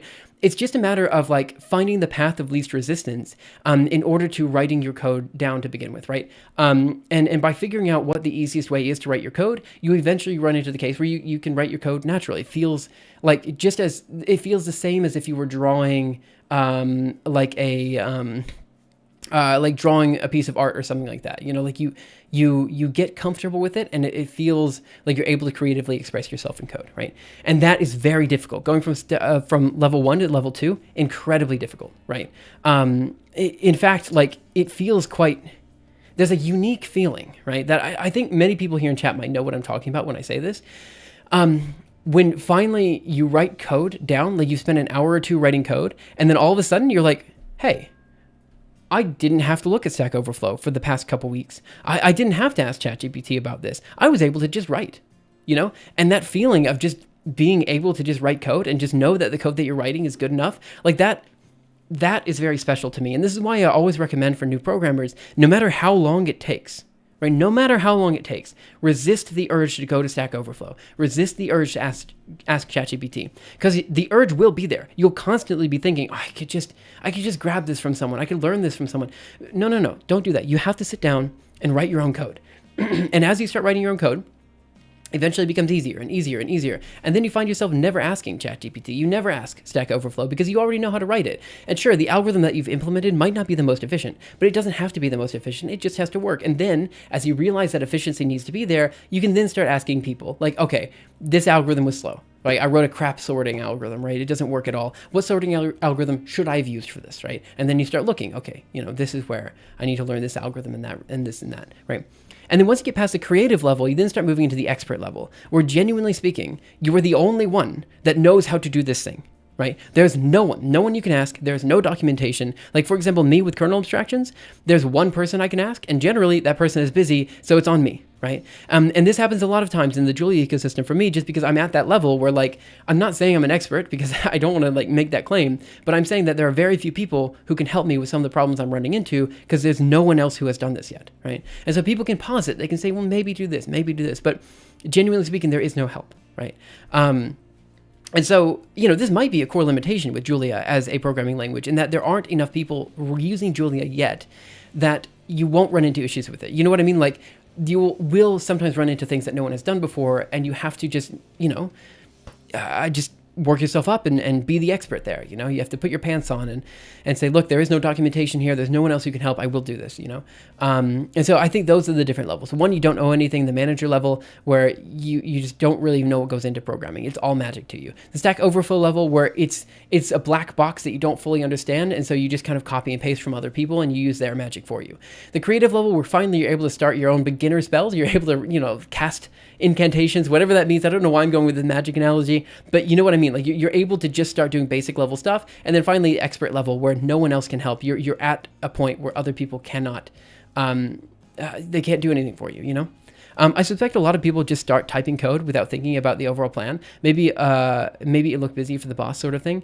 That might be true as well. I just feel like one core thing I've seen with a lot of, like, beginning programmers and like researchers and stuff like that who are trying to learn to program is that they're too quick to ask other people for help, when in fact, if they would have just sat for a second longer, they almost always have it in them to figure out the problem.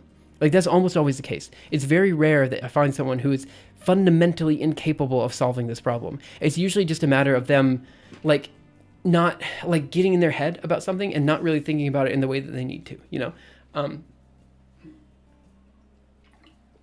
Like, all of the pieces of the puzzle can be figured out and can be reasoned about. It's just a matter of, you know, like, finding those pieces and putting them together. Okay, we've done a lot of rambling. How long have we been live? Probably over an hour. Yeah, for an hour and 20 minutes. Yeah, also, I got a couple follows here. Oh, actually, no, this is from a couple days ago. But yeah, anyway, we talked a lot about research software engineering, and we ended up talking about GPGPU, which is fine. I really don't mind going on rambles and rants and stuff like that, because to be honest, now we're moving on to another thing that I want to talk about. That is, I am what the kids call burnt out. Right, so I talked about this, right? So I've mentioned this before. I am a research software engineer. That is my official title right now. But I said this before, that I've never felt less motivated to write code than I am at this moment in time, right? And part of that is because throughout your PhD, throughout your undergraduate even, throughout your life, up to the point that you turn into a research software engineer, you're told one thing and one thing only, and that thing is that research is the only thing that matters. Money doesn't matter. People don't matter. All that matters is that you're getting out research, right? Because pushing the boundary of human knowledge is the only thing that matters and the only thing you will ever be remembered for in the history. No one is going to remember whether you had $100,000 or, $1 million or $10,000. No one's going to remember that. But if you're the guy that came up with a theorem that fundamentally changed the landscape of how we think about life as we know it, everyone's going to remember you, right? And just by being a person who is a part of the people who are pushing that boundary of human knowledge, you are a part of the solution to all of the problems that are facing mankind. Like, there is a lot of truth to this stuff that I've just said. All that stuff, all that positivity stuff, all this stuff about how, like, we should be part of the solution, we should be pushing the boundary of human knowledge. This is important. That is important. Like, this is all true. But the claims that money doesn't matter, people don't matter, that this is the only thing that matters, that's false, right? The problem is it's very difficult to get that out of your head. Very, very hard to get that out of your head. So when you transition from research to software engineering, you can do it for money, but if you're not making much money, then why did you make that transition? Because all you did is make it so you can no longer be a researcher, and research is the only thing that matters, and then you end up getting very burnt out, right? The post-PhD burnout, the burnout from when you transition from academia outside of academia is insane. And it's something that I can't fully describe, because very few people are researchers, very few people have PhDs. And so describing it it's very hard for me to explain what the problem is. Maybe some well-adjusted undergrad will hear a little bit about your work someday. Yeah, so here's the thing. The other thing is it is boring as a bad word. I'm not going to say which bad word, because I don't want to say bad words on stream. I think it's bad to say bad words. Anyway, what I want to say is that part of the reason I stopped streaming is because all of my work turned into this exercise of basically diving really deep into the Julia weeds about stuff that may be very interesting to some people, but ultimately is not interesting enough for me to be able to stream it and also remain motivated and happy. And like, there's a big difference between learning how to implement finite difference time domain for the first time and being like, wow, this is super cool. I can do, this simulation of electric fields outside of a nanofibers, or, this type of stuff. Like, that's really cool. Like, because you're learning something, you're doing something new, as opposed to taking some code that has existed for a while, allowing it to run heterogeneously on any platform, right? That alone is interesting, right? In its own way, that's interesting. But having to do this 5 times in a row because the main developer of the program just doesn't want to merge your code for various reasons, that's when it becomes really frustrating, because now you've transitioned from, pushing the boundary of human knowledge, learning something new, doing doing research, which is the only thing that matters, to just kind of, I don't know, mucking through pull requests and like, the pull requests are useful in as much as they allow you to do more research or to help more people out. And it's just, this is not the case with my current code that I'm working on right now. So this is why I've been very unmotivated to stream this particular topic, because the more I dive into it, the more I'm just like, man, I'm not even interested in this. You know what I mean? And if I'm not interested, there's no way I can pretend it's interesting or cool for you guys. So let me explain what my current problem is, what I'm doing for the MIT group. So MIT, what am I currently working on? I'm working on this group called SESMIX, right? Which is, I don't remember what it stands for. Center for the Exascale Simulation of Materials. All right, that's what it stands for, right? I guess. No, a Center for Exascale Simulation of Materials in Extreme Environments. That's where the IX comes from, sure. Okay, what am I doing in particular? We're working on a molecular dynamics engine. All right, in particular, we're working on Molly.jl, which is a Julia version. Now, what is molecular dynamics? Molecular dynamics is essentially a large n-body simulation. Now, what is a large n-body simulation? Essentially, imagine a bunch of particles in space, right? You got a particle here, you got a particle here, you got a particle here, you got a particle here, right? They all feel forces from every other particle in the simulation, right? They're all connected, right, via this web. And every time step, you have to query, one, how much force is this guy feeling? And how far is it moving? So force, and then its velocity or its change in position, I suppose. And these are the two things you have to calculate, right? That's essentially all we're doing, right? Now, these codes get very, very complicated. And the reason they get very complicated is because this particular problem is not one that can be solved very well in parallel. There are ways to solve it in parallel, but it ultimately boils down to a large summation of each individual point. And like we said before, summations are not done particularly well in parallel. It's hard to do summations in parallel, right? And so you can speed that up. There are ways to speed that up. But ultimately, the process here is in taking your individual particles and moving them one step at a time as fast as you can, all this kind of stuff, right? Like it's not inherently like I'm not doing new algorithms. I'm not like implementing a new way to do this thing. It's kind of more like I'm taking code that has already existed in LAMPS, which is a big MD engine that exists and has existed for like 50 years now. And I'm rewriting that code in Julia. And now for the record, I'm not the one doing the rewriting. The code has already been rewritten in Julia. What I'm doing is I'm taking this code and I'm allowing it to run heterogeneously. So that means I'm taking the code that currently only works in CUDA and I'm allowing it to run on AMD, GPU, Metal for Mac, one API, for Intel, this kind of stuff, right?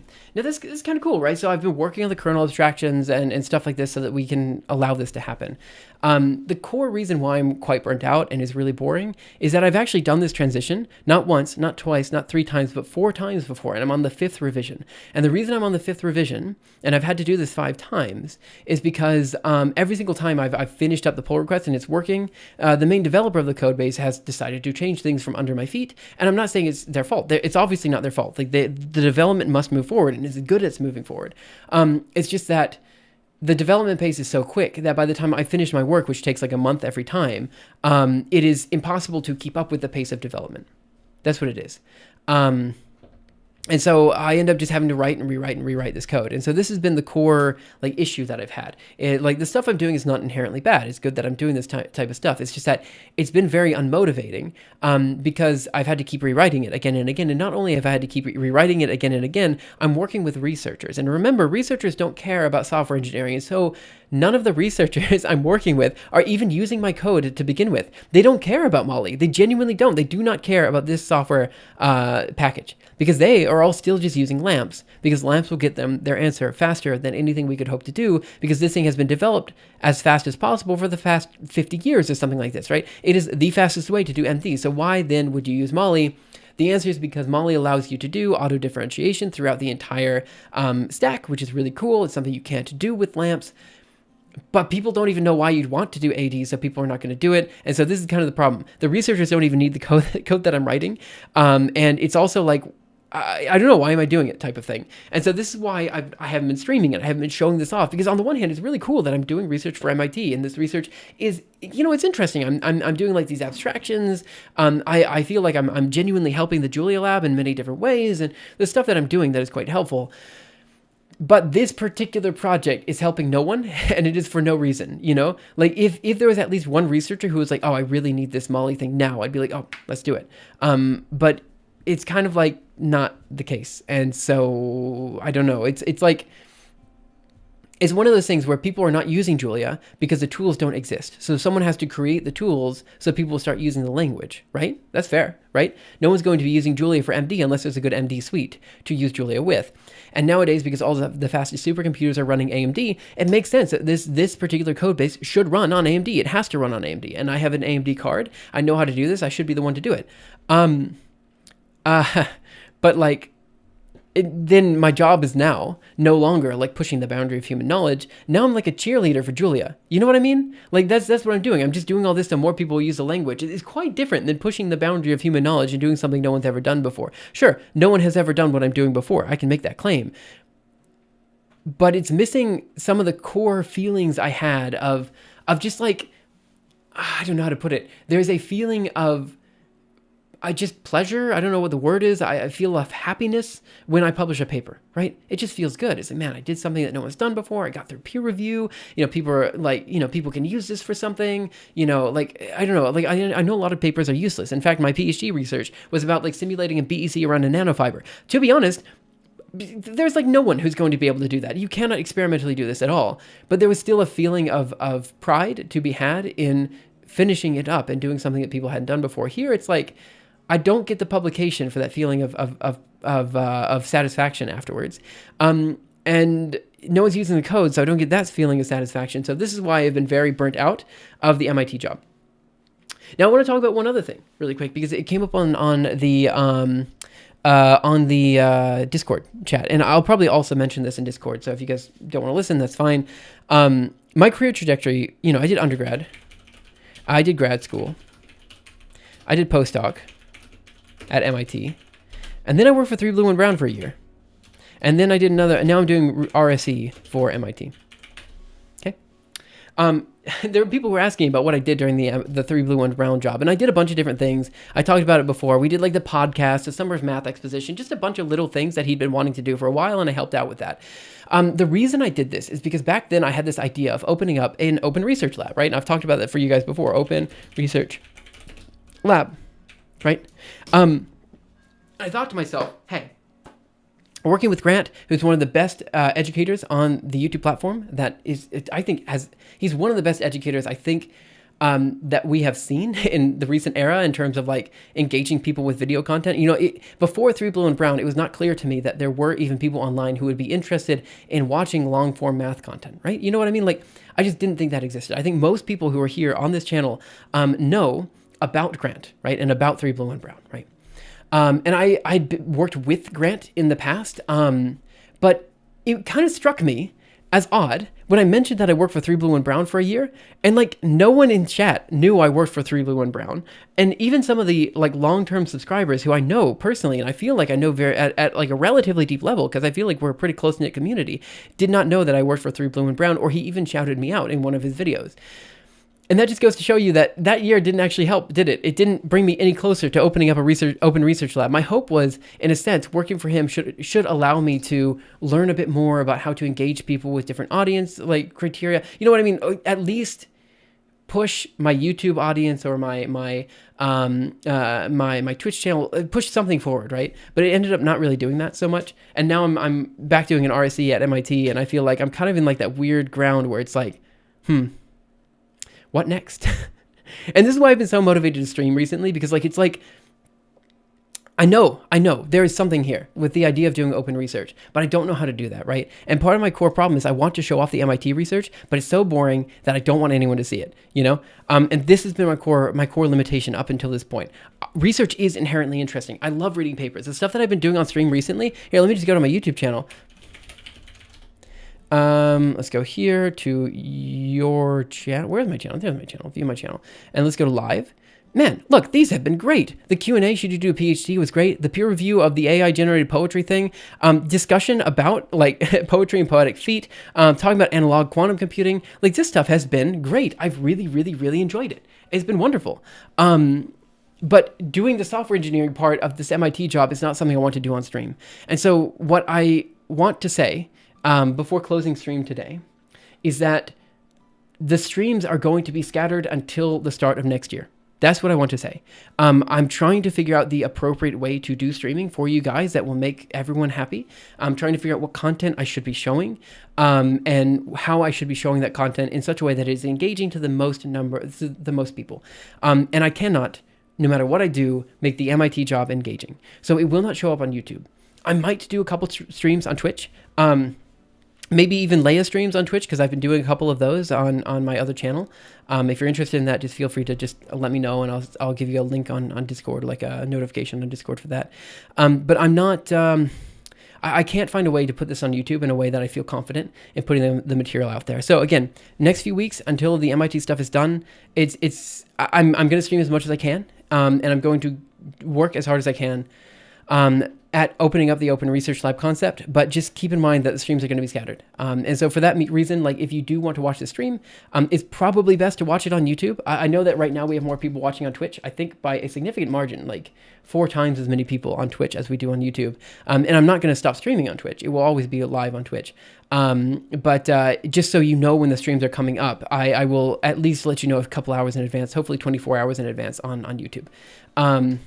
Also, can I talk about how good these thumbnails are? Man, these thumbnails are great. I know some people like, these 3? No, not so good. But this one, and that one, man, they are super good thumbnails. Like, they're so good thumbnails that I actually feel like we're actually a little bit misleading because like, people who click on the channel will be expecting fundamentally different content. Like they won't be expecting a live stream off of that. I don't know. I'm a big fan of these thumbnails. Like specifically these 3 and this one, super good thumbnails. I'm excited about them. Anyway, that's my point. I just want to talk about that. So we had a big discussion about research software engineering. To be honest, I'm not sure if I'm going to leave this VOD up or not. I might go ahead and take the VOD down after stream. It is one of those like videos where like, I also took down a VOD about like climate science and stuff because I felt like it just wasn't engaging enough and wasn't interesting enough to show people on YouTube. So that might be, there was some good bits here. I think there were enough good bits that I'll probably leave the VOD up. But for now, I feel like I don't really have much more I want to say. Again, I could show some of the research software engineering that I'm doing for MIT live on stream, but I just don't want to. That's at the end of the day, that is what it is. I just don't want to. It's not engaging. It's not fun. I just want to get it done and move on with my life, you know? But if you guys have any further questions, comments, concerns, ideas, anything like that, feel free to let me know, and I'll address that as soon as I can in chat. I'm also going to say one other thing, and I mean to say this in such a way that I don't want you guys to act on the sentence that I'm about to say. So I need you guys to promise me that what I'm going to say, you guys are not going to do anything about, okay? Just, it is for your information. It is not for any other purpose. I have, at this point in time, started to do the affiliate process with Twitch again. Now, let me talk about this, right? On the last stream, we talked about the Open Research Lab, and I mentioned that I need money, right? I do. That's just how it is. I need money, right? And I mentioned that if I turn on all of my monetization channels on Twitch and on YouTube, I could probably be making like $300 per month based on the stuff that I'm putting out, right? And if I kept making content in a very similar way as to how I'm making it now. That's a lot of money, but it's not that much money. It's like $3,000 per year. It's not enough that I can really fund anybody, but it is enough that I can start giving money to people in the community to start doing like little bits and pieces. Like for example, redesigning the website or helping me out with like particular bits of research. Like what Xunya was saying earlier in chat, you know, like I do have this idea of openly collaborating with researchers who are doing various projects that could use my expertise or the expertise of people within the community. Like there is a desire to do this, but I'm very much not willing to do this without funding the people who are working at least for me. You know what I mean? So I want some way to generate money. And so I started to reopen the affiliate status with Twitch. So for those who don't know what Twitch affiliate is, it is the following. 1, you get subscribers. They're called members on YouTube. These guys pay you like $6 a month, and you get $3 of that back, right? It allows for bits, which are ways in which the community can spend money, so that you get money back. Like it's a way to just make simple like donations to the stream and stuff like that, right? So I also put down bits. But the big problem is the following. You get ads, okay? Because I'm not affiliated with Twitch, nobody on this stream, and please correct me if I'm wrong, but nobody on this stream should have seen an ad. I've specifically remained unaffiliated with Twitch because the Twitch ads are just the worst. They are absolutely the worst. There's nothing worse than an ad on Twitch. Okay, there are worse things. Okay, I shouldn't go that far. There are worse things than an ad on Twitch, obviously. But, you know, when you talk about ads, they'll generally say that you need to spend 3 minutes, 3 minutes every hour per hour on ads, right? That means you're spending like 5% of your entire like stream, like every hour, 3 minutes, you're spending 5% of your entire stream on ads, which to me this is not fair. Like it's not fair to anybody. right? And so no matter what I do, even though I tried to open up the affiliate position again, I think I really do want to find ways to fund people so they can work in the lab and all this kind of stuff. I cannot justify putting ads on stream. It just makes everything worse, right? And I've been thinking about doing a live stream where I talk about why ads are so bad. In general, like when you put ads on a YouTube VOD or something like this, you lose 10% of your audience. But again, you get money that you would not ordinarily get. So for most people, that's a fair trade.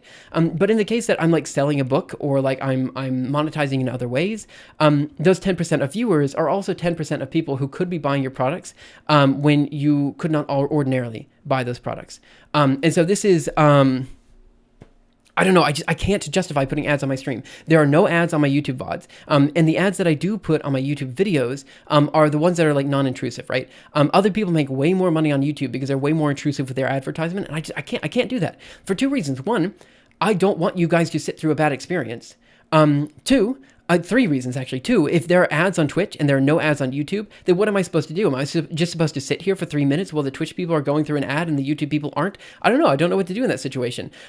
Plus, with the live streams, I should be prioritizing the VOD experience because the number of people who are watching live is just way, way, way smaller. Like, we're talking about like we had 10 people watching, my VODs live. Here, let's just go here to my YouTube channel.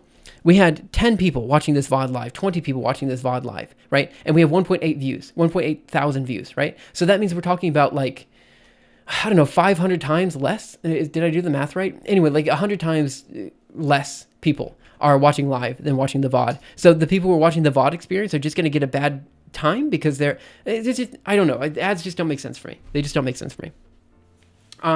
I'd rather sell a product than allow you guys to watch ads. I just think they're bad. And the other reason I don't want you to watch ads is because, as much as I hate to admit it, I don't like associating myself with brands. I don't like associating myself with Coca-Cola or whatever ad you're watching. I know nobody thinks that the ad on YouTube is related to the video, right? No one's going to watch the Coca-Cola ad and think to themselves, oh, this guy, who's selling the YouTube, this guy who made the video is somehow associated with the Coca-Cola brand. No, I don't think anyone says that, but it just feels wrong for me to knowingly allow people to watch an ad before my video. It sounds stupid, right? Man of principle, have you considered Patreon? We'll talk about Patreon in a second. I don't like Twitch ads because I miss content and I can't even rewind. Exactly. It just sucks. It's the worst possible situation. Now, let's talk about YouTube. Actually, let's talk about Patreon first. I do technically have a Patreon, but I shut it down after a while. And the reason I shut it down was because I don't know. I don't like people donating to me. Like what if I miss a month because I don't know, like I can't stream in August, for example, because my kid is, we don't have daycare for the kid and it's hard and I can't make content that month, or what if like I just don't like people giving me money, and like what if I make a video, like what justifies me like asking my Patreons for money? You know what I mean? Like I had Patreon for a while, but I never charged anybody because I never felt comfortable in clicking the charge button. You know what I mean? On the one hand, if I sell a book, like I feel like that's a transaction that is worthwhile. Like you are getting a book in return, right? I get that. That makes sense to me. Or if I'm selling like a spherical cow, like, pillow, makes sense to me. I'm glad you did that. Like that is a clear transaction that I understand. You know what I mean? But it's just I can't justify like people just giving me money.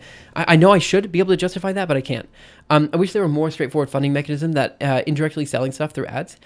Yeah. So this is the thing. Merchandise I think is totally fair. Merch is great. I'm a big fan of merch.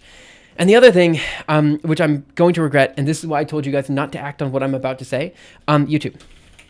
There are things that YouTube allows you to do that don't require you to affiliate yourself and don't require advertisements, that do allow people to send me money in a way that is very similar to like Patreon or something like that. Memberships, and also super chats.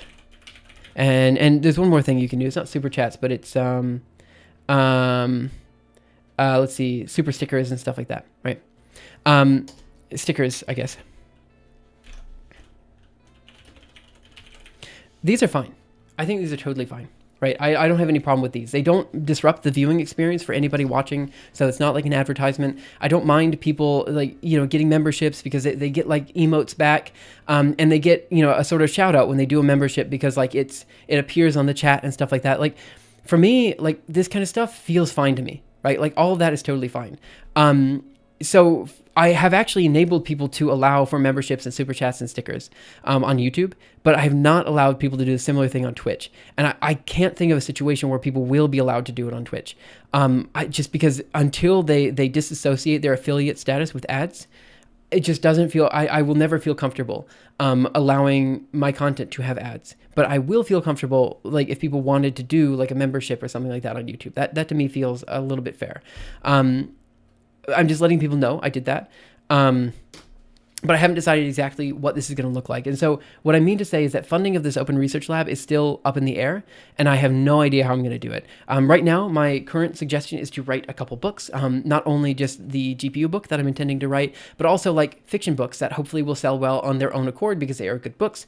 And this community can kind of help like give that initial seed of momentum so that it props itself up in the Amazon algorithm and stuff like that. You know what I mean? Like just, I want to provide stuff that has its own worth as an object, and then also use my platform as a way to promote that in order to also get money for the lab. You know what I mean?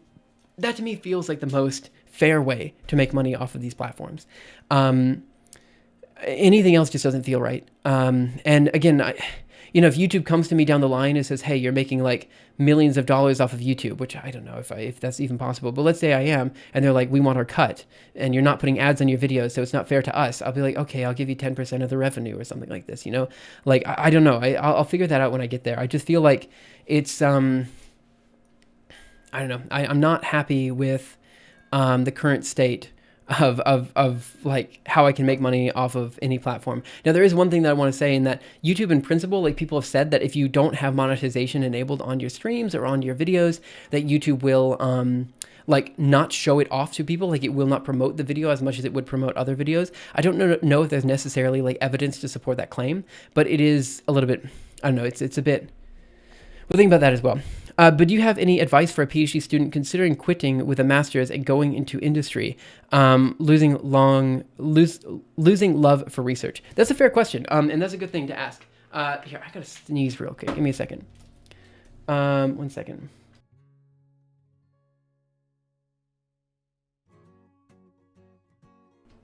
Okay, let's talk about this one, then I'll get up here to throwaways question.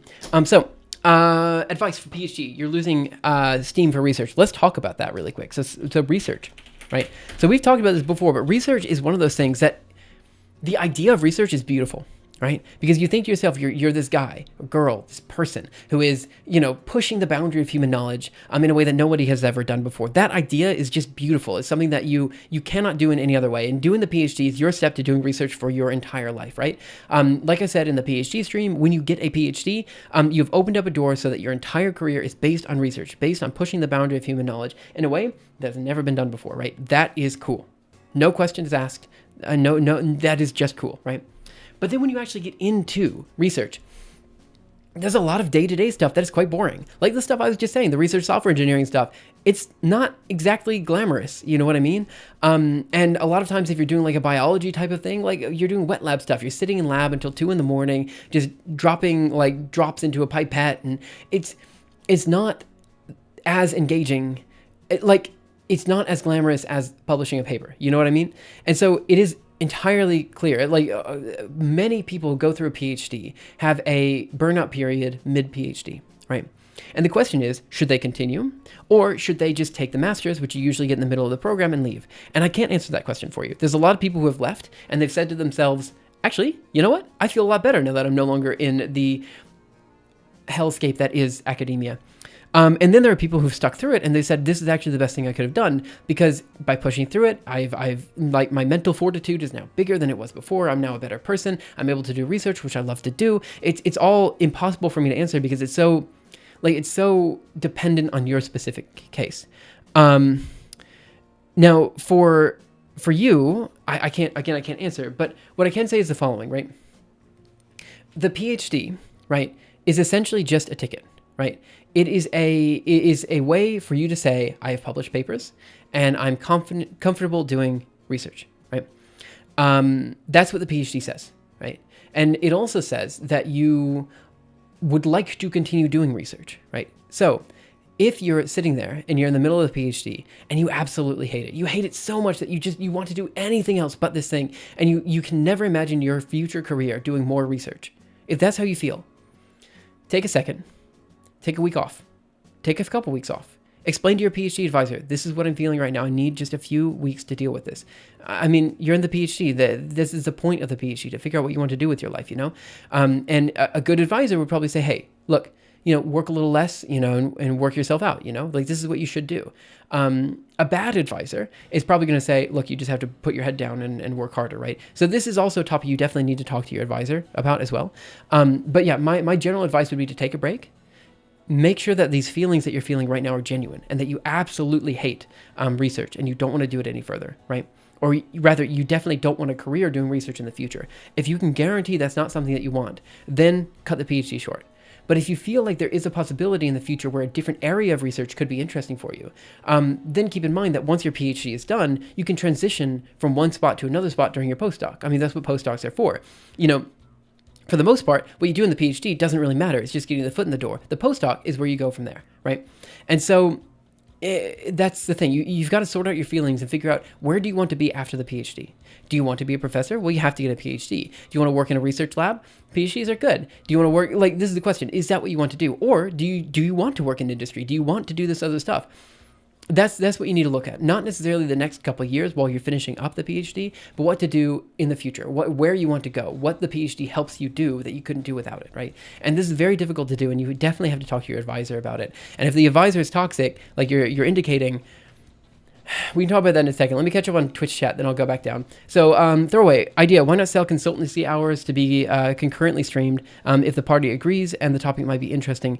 I've thought about this as well, and in fact, that is kind of what I'm doing right now. Leos Labs is technically a consultancy firm, in that I'm a consultant and people can technically pay me to consult, right? But I charge nothing, very little. I've thought about allowing for this consultancy to happen and all that kind of stuff. And I don't know. The truth is, I have not quite found a way to get people.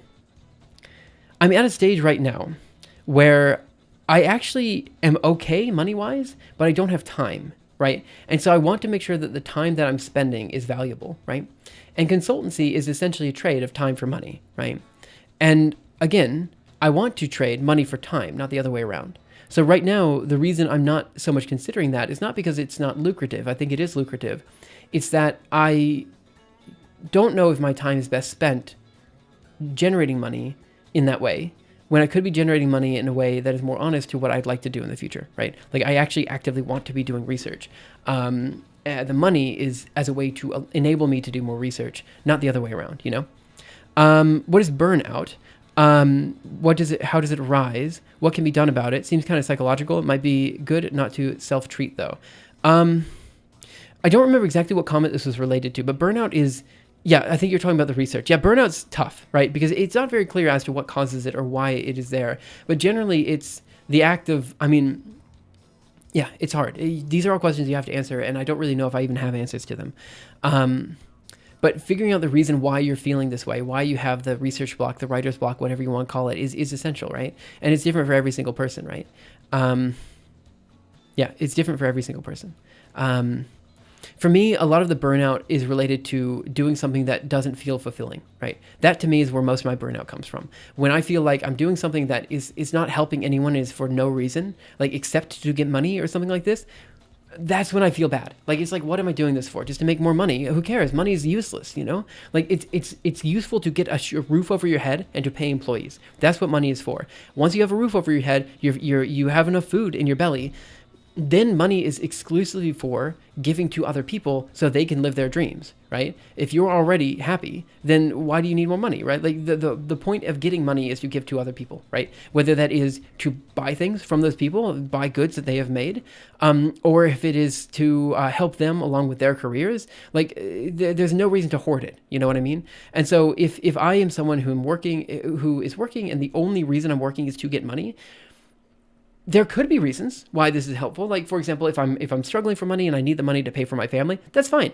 Understand. That is a transaction that I'm willing to make at that time. But if the only thing that but I'm not happy doing that, right? I'd be happier if the thing I was doing was also fulfilling in other ways as well. And I find that for me right now, I often feel burnt out when I feel like the thing that I'm doing is not fulfilling, right?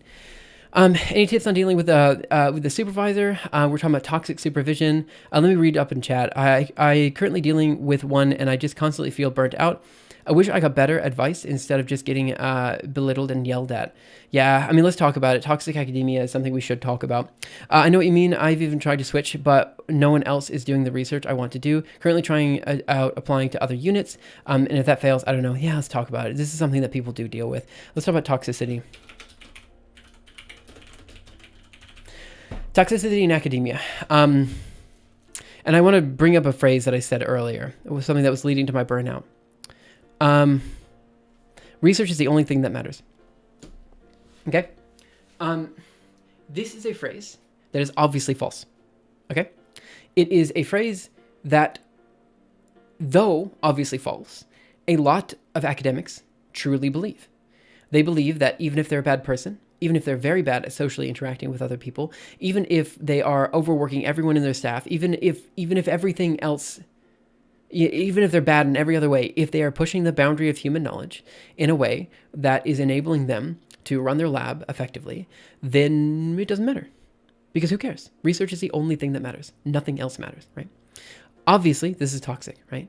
Obviously, this is a bad idea. This is something that, like, you and me and people on this stream clearly know there's more to life than just doing research. And in fact, by allowing people to do more than just research, you are also enabling them to do research in a more like happy state that enables the research to be of higher quality, right?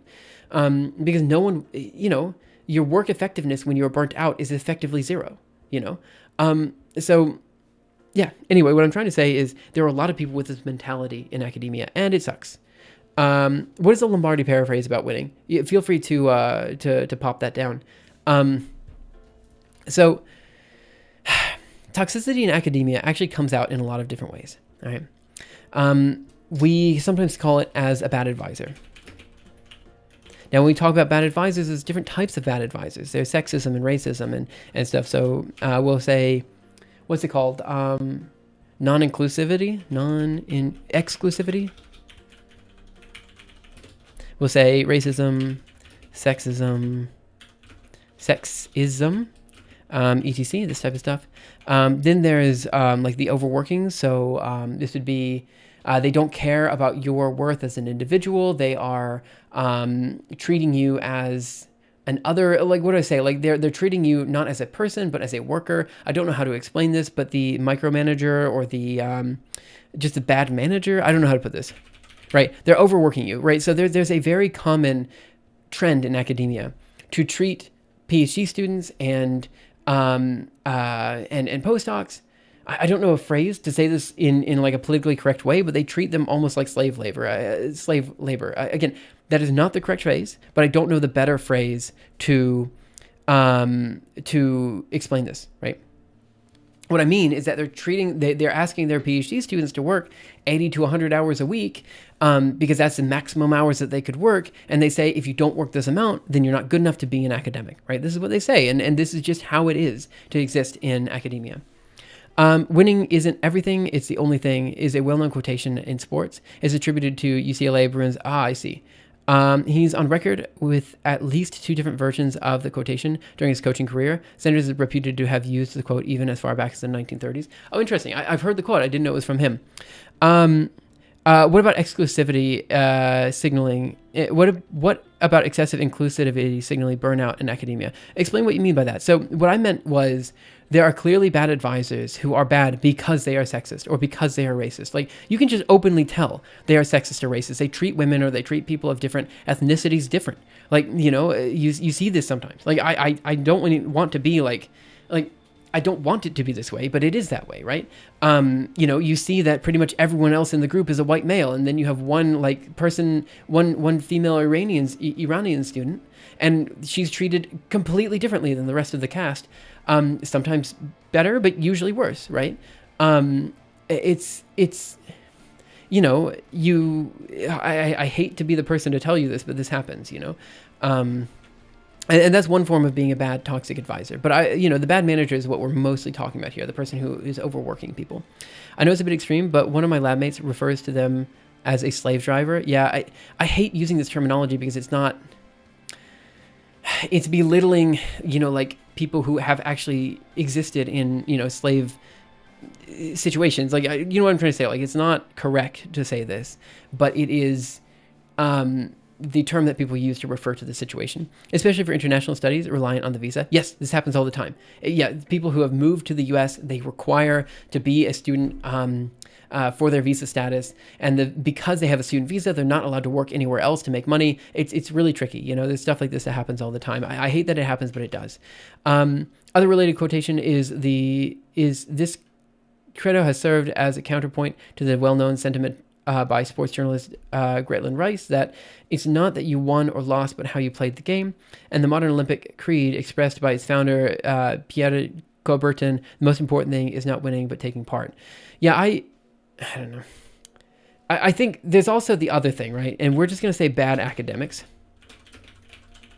Because there's another type of advisor. And usually the bad manager is also a bad academic in that they openly steal from other people, okay? By this I mean, let's say this is one of the core reasons like people are afraid of me doing like the like open lab concept is because people say, okay, you can have this open lab, but what if someone just steals your work, right? What are you going to do, right? Because obviously they can publish before you do because they could have a whole team working on something, whereas you're just an individual. What are you going to do if someone steals your work, right? And so they use this as a way. First of all, there definitely are bad academics that do steal other people's work. They try to scoop other people and publish before that person has published, which is a big deal when you spend 2 years working on a particular project.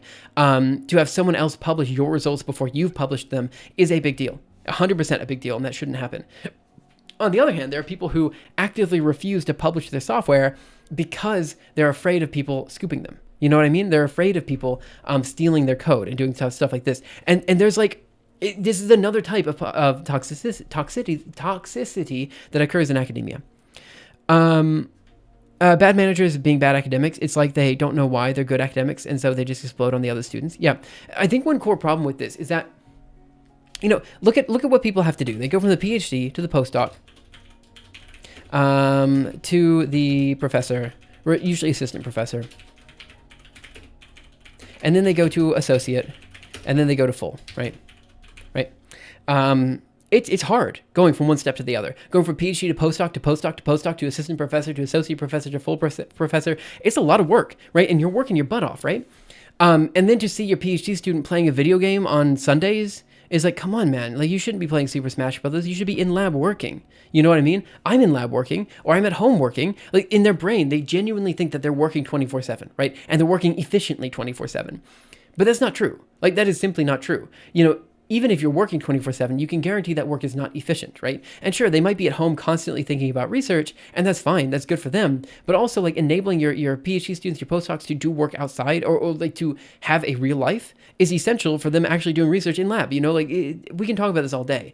But you can kind of see the toxicity in academia, not necessarily based on any one advisor, but as a general trend that exists because the academic cycle is so, cutthroat and it requires so much extra effort that you wouldn't get otherwise, right? Where you wouldn't have to do if you were to just work a 9-to-5 job, is what I mean to say. And so when we're talking about toxicity in academia and we're talking about all this kind of stuff, we have to acknowledge the system in which it comes from, right? In an ideal world, everyone would have a good advisor, right? And these advisors would be doing everything they can to advise you and to tell you where you need to go and what you should do to get to where you want to go, right? But that's not the world we live in, right? And in some cases, like in the case of OIST, we have ways in which we can circumvent bad advisors, right? Because, the people know that such people exist. And there are places that you can go to. It's easy to switch labs in the case that you don't work very well with your advisor. These people who are bad advisors are usually punished. There are ways, some universities have structures to kind of make or push down people who are not very good at advising, right? In a way, like they can make, they have other ways to deal with these situations, but some universities don't. Most universities don't. And so, if you're stuck with a bad advisor, you're stuck with a bad advisor. This is why when I was talking about getting a PhD, the two things that matter the most for the PhD is one, that you're interested enough in the research to do it for 5 years, and two, that the vibe check that you have with your professor is good, right? That's it. You need to make sure that vibe check is good because the PhD research doesn't matter. It's just getting your foot in the door, right? What does matter is that the person you're working with is someone you can have a working relationship with for the next 5 years, right? Or even longer, depending on where you're at, right? That's the most important thing. I think people downplay the utility in having a good vibe check, but I think whenever hiring somebody or working for somebody, that's the most important thing. You have to make sure that you're willing to work with this person or these people, right? And so when it comes to research, that's important. It's very important to make sure that you're willing to work with this person. That's the most important decision you can make when going for a PhD. And I know people who personally had bad advisors and they switched. They found some other people in some other university. One of my best friends transitioned from OIST to MIT, and he did have a toxic advisor. As much as I like to pretend that OIST was a great place, it's I don't know. Like there are still bad people. Like there are still bad advisors, and you have to get around them. Anyway. It is what it is. I did a vibe check. Yeah, that's the thing too. Like it's very difficult for the vibe check to be like 100% accurate. Like I don't know. Also, people change in 5 years. It could have been that the vibe check was passed, and then 5 years he changed and you changed, or and now all of a sudden you guys don't work together very well. That in a sense happened to me as well. Not as much. I always had a good working relationship with my advisor, I feel like, but I did sometimes feel like my advisor, the research that he was doing was not necessarily the research I wanted to do, and that led to a lot of frustrations that I wish did not happen, right? Is it sort of zero sum? I saw that comment. I didn't know what you were talking about for zero sum. I don't know. You're talking about zero sum if people scoop your research. Yeah, in an ideal world, like we'd have ways in order to like prove that the person has stolen from you. And in a sense, like if someone stole from me while doing this open lab concept, I could easily go to the paper and say, look, this person stole my data. I can explain it because it's all live and here and available for anyone. And therefore, like I published it first. It is not fair for this person to publish off of this data or something. Like in my case, it's fine. But in other cases, it's not so fine. To be honest, this is as far as I can talk about for the toxic advisor situation. It's a rough situation, and it's up to you to figure out what you want to do. If it's worth sitting there for the next few years to finish up the PhD and move from there, sometimes it's worth it. If the advisor is, particularly good in their field, and you know that getting a PhD from this person will open up doors that you didn't have otherwise, stick with it. Maybe, I'm not saying definitely stick with it, but I'm saying you should consider sticking with it. In the case where it's very clearly the person is not suitable for you and you could work better elsewhere. A lot of people are stuck in academia simply because they think it's their only path forward, and it doesn't have to be their only path forward, right? I'd love to have an advisor that I could spend every day with coding stuff up. Yeah, I mean, to be fair, I definitely did not have that with my advisor, but the advisor I had was a good person that I could talk to about almost anything, and they would be willing to listen and do their best to explain where I should go and why academia works this way and who I should work with and who I should target, all this kind of stuff. That was all very, very useful. And in a sense, that is what the advisor is best at, giving you more social skills and technical skills. Yeah, you should also have an advisor that helps you with the technical stuff. But at the end of the day, navigating academia is hard, and having an advisor that helps with that is important. I just mean for academic careers in general, only so much funding. That's true, though. You're right. There's only so much funding. We talked about funding right here just a second ago. Getting money is hard.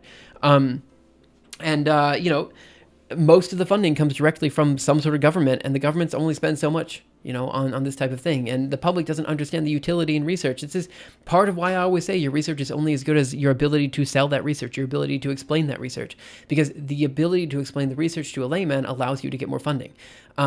Also, it enables people to understand what research you're doing in a way that makes it so there is more of a social pressure to fund that particular area. You know what I mean? Like yeah, there's just a lot of things to talk about here. But mine is strong politically and very helpful in his support on the direction and approach that I should take things. I think that sounds great, right?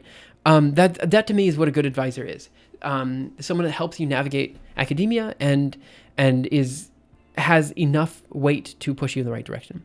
Mine is old, unknown in academia and industry, and a bad manager, so I guess I'll be jumping ship, whether it be to a different lab or disappearing into a 9-to-5. Thank you for your thoughts. So yeah, I'm sorry that you have a rough situation like that. There is not much we can do, and it's one of those things that you have to make a decision for yourself. They can't even fund audit when they wait. Repeat this. They can't even fund audit even though they can show an instant 13% ROI. Wait, what are you talking about? So are you talking about like, oh, instant 13% ROI on research? You mean?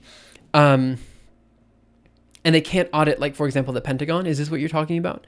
Because it is true. Like, you know, the Pentagon can't pass an audit. Yeah, it's insane. I hate to say it, guys, but I got to go. I have a meeting in like 5-10 minutes. Well, at 3:30, at least I think I have a meeting. I actually have this consistent problem where on Mondays, I'm supposed to have this meeting, but for some reason the meeting is consistently canceled. And so every time I try to stream in the afternoons, but I can only stream up to 3:30. And then all of a sudden the meeting is canceled, and then I could have rearranged the entire day if I would have known that the meeting was canceled. But I don't know because like the person has not woken up yet because it's like 9 a.m. their time, and I don't know. It's a pain. It's a pain. Anyway, there are a couple things that we've talked about here that are important. We've talked about funding. We've talked about a bunch of different things. I don't know if I'm going to keep this VOD up or not because I'm not sure how relevant a lot of this discussion is. Inspector General stuff that evaluates executive branch operations for waste, fraud, abuse, etc. Yep, that's true. Thanks for the stream. Yep, hopefully it'll go well. All right, so I will talk to you guys again next time. I'm not sure when the next time is. I know I've got to finish up some MIT work. And so I don't know. Again, my streams are going to be scattered until that's solved. Also, I don't really know what the stream should be, right?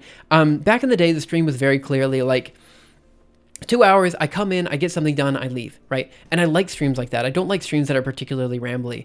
I feel like, well, okay, I'm fine with rambles, but I want to make sure the stream has a clear point, right? That's what I want. Especially because I'm streaming, in a sense, for the VOD experience, for people watching after the fact once the stream is done. I think it's very important that I get something done every stream. Today was, okay, another rambly stream, and that's fine. But we'll see what the future streams look like and how they kind of work themselves out. I've thought about a bunch of different content strategies as well. I'm just really not sure the best direction to take the channel. I do know I've lost so many subscribers at this point. Like I think at this time it's like around 600 to 700 subscribers I've lost because of these streams, which is fine. I'm not too worried about it, but in my mind, I was like, man, if I lose 1,000 subscribers, that's going to hurt a little bit because that's like 1% of my audience, which is unfortunate, but it's okay. Hopefully, eventually we'll get those subscribers back, or at least we'll get back to the same number we were before. I just know a lot of people don't like live streaming content, so it's totally fair that people are not watching these streams. And it's hard to make an engaging live stream. Much harder to make an engaging live stream than an engaging video, you know. Anyway, I think that is where I'm going to close it for today.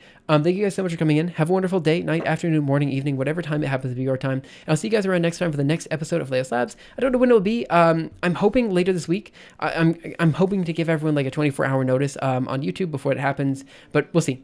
So again, check on Discord. I'll go ahead and give you guys a link to Discord right now.